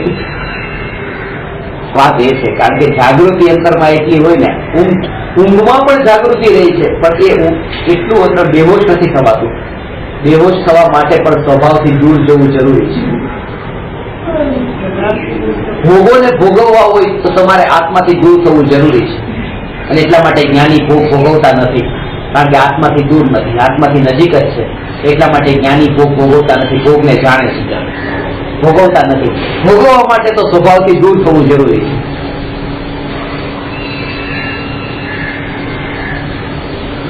આ બહુ અઘરું કામ લાગે અજ્ઞાનીને, કારણ કે એ દ્રષ્ટિ એનો વિચાર કરે છે જે પોતે પોતાના અંદર વૃત્તિઓની મલિનતા પડેલી છે ને એની સાથે વિચાર કરે છે, એટલે એને અઘરું લાગે છે. અને જે ખરેખર નથી સંભવ એને સંભવ લાગે છે. જે 5 ઇન્દ્રિયના વિષયના ભોગોમાંથી શું એ મારા ઓળખીતા હતા, પણ આવી ગયું છે. એ મને પહેલાથી એમ કહેતા કે મારી એવી ઈચ્છા છે, કેટલાય વર્ષો પહેલા મળ્યા ત્યારે એમ કે મારી એવી ઈચ્છા છે મારો દીકરો બસ મોટો થાય, મારો દીકરો સારી નોકરી કરે, સારો દીકરો આ બિઝનેસ કરે, મારો દીકરો પૈસા કમાય, આ છે. મારે તો મારા માટે કઈ નથી, મારો દીકરો કરે, મારો દીકરો કરે. આ જિંદગી જે જીવી રહ્યા છે ઉધાર જિંદગી જીવી રહ્યા છે કોઈ બીજા માટે. એના દીકરા આવે સાથે હમણાં થોડા દિવસ પહેલા મુલાકાત થઈ, એના દીકરાની કહેવાનું એ જ હતું મારી એક જ ઈચ્છા છે મારો પણ એક દીકરો છે,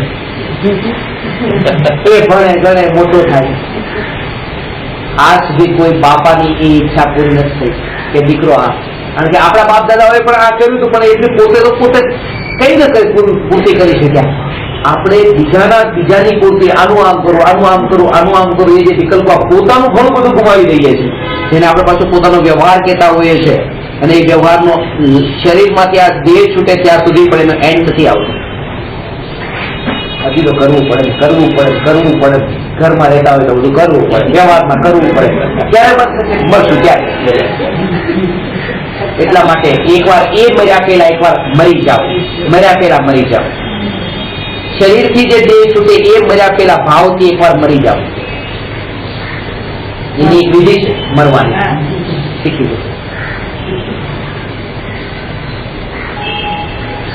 આ પણ એક કળા છે. રવિશંકર મહારાજ ભલે આર્ટ ઓફ લિવિંગ બતાવતા હોય, પણ હું તમને આર્ટ ઓફ ડાઇંગ બતાવું છું. મરવાની કળા એ છે. મૃત્યુ પેલા મરી જવાનો અર્થ એ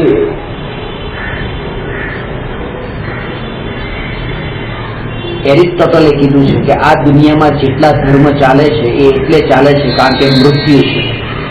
જો મૃત્યુ જ ન હોત તો કોઈ ધર્મ ન હોત. ને વાતમાં બહુ દમ છે. મૃત્યુ ન હોત તો જગતમાં ક્યાંય ધર્મ જ ન હોત. આ મૃત્યુ છે એટલે આ ધર્મ છે. એવું જ નહીં જે એ ઈચ્છા રહી, બાપાની એ ઈચ્છા રહી, મારો દીકરો થાય, દીકરાની ઈચ્છા રહી, દીકરાનું આવું થાય, દીકરાનું આવું થાય. આજે પરંપરા છે, કારણ કે આપણે આને જ માનીએ છીએ કે કેમ ન થાય, હું આ પૂરું કરું, કેમ ન થાય, હું આ પણ પૂરું કરું, કેમ ન થાય. એટલે જે વ્યક્તિના જીવનમાં એમ છે ને ગમે તે પોસિબલ છે, ગમે તે ઘટના શક્ય છે, ગમે તે થઈ શકે છે, કંઈ પણ થઈ શકે છે. Anything possible, impossible, nothing is impossible because impossible word says I am possible. તેના સ્પેલિંગમાં જે છે કે I am possible. There is nothing impossible. અને જ્યારે નેપોલિયને એ વાક્ય કહ્યું કે મારા જીવનના શબ્દકોશમાં ક્યાંય પણ ઇમ્પોસિબલ નામનો શબ્દ નથી, એ બહુ પછતાયો છે. કારણ કે જે એવું માનતા હોય કે અસંભવ નામનું આ જગતમાં કઈ નથી, એને જ્ઞાની ન કહેવાય. એ નેપોલિયને એ વાક્ય જયારે કીધું એના 2 વર્ષ પછી જેલમાં ગયો, ત્યારે એને રિયલાઇઝ થયું કે જો બચાવી શકું ભલે ન બચાવી શકું પોતાને, એ જે માનતો હતો કે કંઈ પણ કરી શકું, હું કરી શકું છું. જે એમ માનતા હોય કે જીવનમાં કશું જ સંભવ નથી, અસંભવ નથી, બધું જ સંભવ છે, બધું પોસિબલ છે, એ જ્ઞાની ન કહેવાય. જ્ઞાની માને છે કે એવું કંઈક છે જે અસંભવ છે, જે અસંભવ છે. 5 ઇન્દ્રિયના વિષયના ભોગમાંથી સુખ અસંભવ છે, અસંભવ છે. સુખ લેવું અસંભવ છે, પરમાંથી સુખ લેવું અસંભવ છે, રાગદ્વેષ સાથે લોકાલોકને જાણવું અસંભવ છે. જેણે અસંભવનો પણ સ્વીકાર કર્યો છે એ જ્ઞાની. એમ નહીં કે બધું જ સંભવ છે, બધું જ સંભવ છે, એ જ્ઞાની નથી. કારણ કે એમ નથી કે એ અસંભવ છે કારણ કે આપણે નબળા છીએ. રાગદ્વેષ છોડ્યા વિના કેવળ જ્ઞાન પ્રાપ્ત કરવું એટલે એ કે જે સ્વભાવગત હોય એને તો સંભવ માને, અને સ્વભાવગત ન હોય એને અસંભવ માને. રાગદ્વેષ મિત્રાગવસ્થા જે અંદરમાં દ્રવ્ય સ્વભાવમાં પડેલું છે એ પર્યાયમાં પ્રગટી શકે છે, તો એ તો સંભવ છે. પણ રાગદ્વેષ સાથે લોકાલોકને જાણવું ને કેવળ જ્ઞાન થાય એ તો અસંભવ છે. સંભવને સ્વભાવગત હોય તો સંભવ જાણે, અસંભવને સ્વભાવગત સમજીને અસંભવ જાણે તો તે જ્ઞાની છે. મૃત્યુ પેલા મૃત્યુનો અર્થ એ છે કે તમે ક્યારે પણ પોતાના જીવનમાં એનો એવો ક્યારે પણ વિચાર કર્યો છે? તમે એ વિચાર કર્યો હશે કે તમારા સાસુ, તમારા નણંદ, તમારા ભાઈ, તમારા કોઈ એવા એની મૃત્યુનો એના મૃત્યુનો વિચાર કર્યો છે કે એ હવે ગટપડાયું મરી છે, હવે બહુ દિવસ નથી રહ્યા, મારી દેરાણીના, મારી જેઠાણીના હવે દિવસ નથી, બહુ થોડા ટાઈમ છે, બેનના હવે વધારે દિવસ નથી. ક્યારે એક પળ માટે પણ ક્યારે એવો વિચાર કર્યો છે કે મારો દીકરાનું મોત, દીકરાના મોતનો માં ક્યારેય વિચાર નથી કરતી. અને સૌથી વધારે તડપ એમાં જ થાય છે જે મોત થાય ત્યારે, અને એટલા માટે જ થાય છે કારણ કે એને વિચાર નથી કર્યો. સમ્યક દ્રષ્ટિ જ્ઞાની ધર્માત્મા બધું જ વિચાર કરે છે. એટલા માટે જગતની કોઈ ઘટના ક્યારેય પણ અવ્યવસ્થિત, પ્રતિકૂળ, અયોગ્ય, ન થવા યોગ્ય નથી લાગતી. બરાબર છે, કારણ કે પહેલા જ પ્લાનિંગમાં ફિક્સ હોય ને એ જયારે ઘટે ને ત્યારે બહુ એટલો ઝટકો ન લાગે. પ્લાન કરેલો હોય, મને ખબર છે તમે સવારે 7 વાગે આવી જવાના છે, એટલો ઝટકો નહીં લાગે. અને તમે 9 વાગે આવો, 9:45 આવો, 15 મિનિટ પહેલા, તો એ ઝટકો ના લાગે. કારણ કે એમાં પણ હું પ્લાન કરીને બેઠો છું, તમે એટલા વાગે જ આવવાના છો. તો પહેલેથી જો તમારા માટે હું એવું એક્સપેક્ટ કરું કે તમે મને વહેલા આવો અને ન આવો તો દુઃખ થાય. બરાબર છે, એમના ટાઈમ પર આવશે. આ જે એક્સપેક્ટેશન જે અંદરનું પ્લાનિંગ છે, દીકરાના મોતનું ક્યારે આપણે પ્લાનિંગ માંડ્યું જ નથી કે આવું મોત આવે. જે નજીક, અને આ પોતાનું જયારે પણ આપણે એમ કહેતા હોય ને મરવાનું તો બધાને છે, મરવાનું તો બધાને છે, ત્યારે આપણે ગણતરી કરવા વાળા હોઈએ છીએ, આને મરવાનું, પણ પોતે પોતાને નથી લેતા કે પોતાને એકવાર લેવાનો છે. મરવાનું તો બધાને, જેમાં પોતાને ગૌતમ બુદ્ધની સ્ટોરી આવે છે. જયારે રથ લઈને જતા હતા ને સારથી રથ આગતા હતા ત્યારે એમને મૃતદેહ જોયો, મને બધા પૂછ્યું, સારથીને જ પૂછ્યું,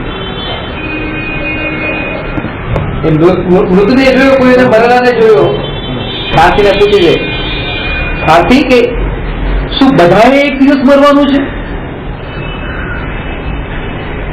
સારથી જવાબ આપે છે કે હા, બધાએ એક દિવસ મરવાનું છે. પછી એક કથામાં આવે છે ગૌતમ બુદ્ધનો બીજો પ્રશ્ન હોય, શું મારે પણ મરવાનું છે? હવે સારથી શું કે હા એમ કે તમારે પણ કે માફ કરજો, ક્ષમા કરજો, થોડું કષ્ટ થાય એવી વાત લાગશે, પણ હકીકત તો એ જ છે કે આપણે મળવાનું.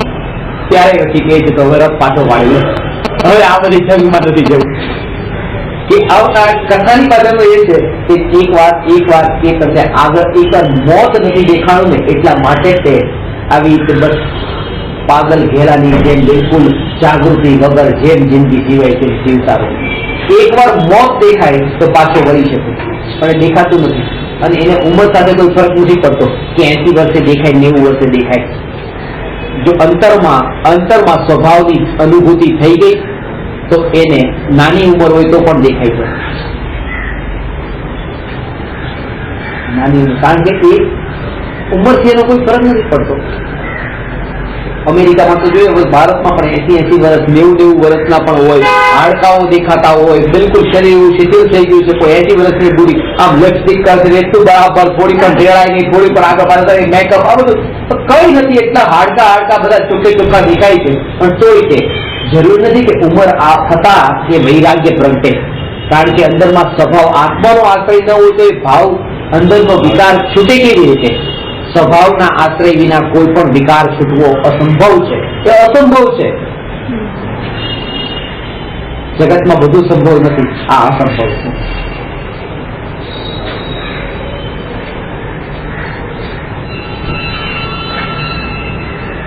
મરવાના લક્ષ્ય જીવવું અને જીવવાના લક્ષ્ય મરવું, આનો સાર છે. એનો અર્થ એ છે કે જ્યાં સુધી મોત નથી આવતું ત્યાં સુધી તો એ જાગૃતિ મરવાનું છે. મરના સબકો એક દિન અપની અપની બાત. મૃત્યુ છે, મૃત્યુ છે, મૃત્યુ છે. જીવન એવું જીવવું કે આગળ મોત છે. જો તમને ખબર પડે ને કે હમણાં 5 મિનિટ પછી મરવાનું છે, તમારા અંદર ઓટોમેટિક તો આમાં મારે ક્યાં કોઈને ક્રોધ કરવો, જવા જ નથી કરવો, આમાં ક્યાં કોઈની સાથે મારે ઝઘડામાં પડવું, ક્યાં કોઈના પ્રેમમાં પડી જવું. 5 મિનિટ એ ખરી વિચાર પણ તમે કરો, તરત જ એ મરવાના લક્ષ્ય જો જીવન જીવે છે તો અહીંયા એ મિત્રને શત્રુને બનાવવામાં રાગ દ્વેષના અંદર ફેલાવ નથી કરતો. અને જીવવાના લક્ષ્ય મરવું. જયારે દેહ છૂટે ત્યારે એ જાગૃતિ અનંત કાળ સુધીનું મારું જીવન છે, હું તો મરતો જ નથી. જીવવાના લક્ષ્ય જે મરે છે અને મરવાના લક્ષ્ય જીવે છે તે જ્ઞાની છે. અજ્ઞાની જીવે છે એ રીતે, જીવવાના લક્ષ્ય જીવે છે, હું તો રહેવાનો જ છું, હું તો રહેવાનો જ છું, હું તો રહેવાનો જ છું, અને મરવાના લક્ષ્ય મરે છે, હું મરી ગયો. ઊંધું છે, આનું નામ મિથ્યા છે. જ્ઞાની છે મરવાના લક્ષ્ય જીવે છે અને જીવવાના લક્ષ્ય મરે છે. સ્થિતિ અંતરની પરિણતિ નિર્મળતાના બળે જ્ઞાનીની દશા છે. આ વાત થઈ. છેલ્લે એ વાત બતાવી કે 4 વખતથી લઈએ છીએ, એક લાઈન જ લેવાય છે, પણ મને ઉતાવળ નથી. જો તમને ઉતાવળ ન હોય ચાલશે. સ્વાધ્યાય જ આત્માર્થીનો ખોરાક છે. એવું જેને વારંવાર જેને એવો વિચાર આવે છે તે જ્ઞાન પીપાસોને અહીં તત્વનો શ્રોતા કહ્યો છે.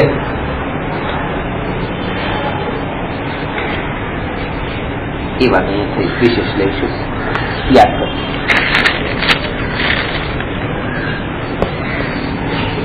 નમો અરહંતાણમ નમો સિદ્ધાણમ નમો આયરિયાણમ નમો ઉપાધ્યાયાણમ નમો લોએ ગૌવસામ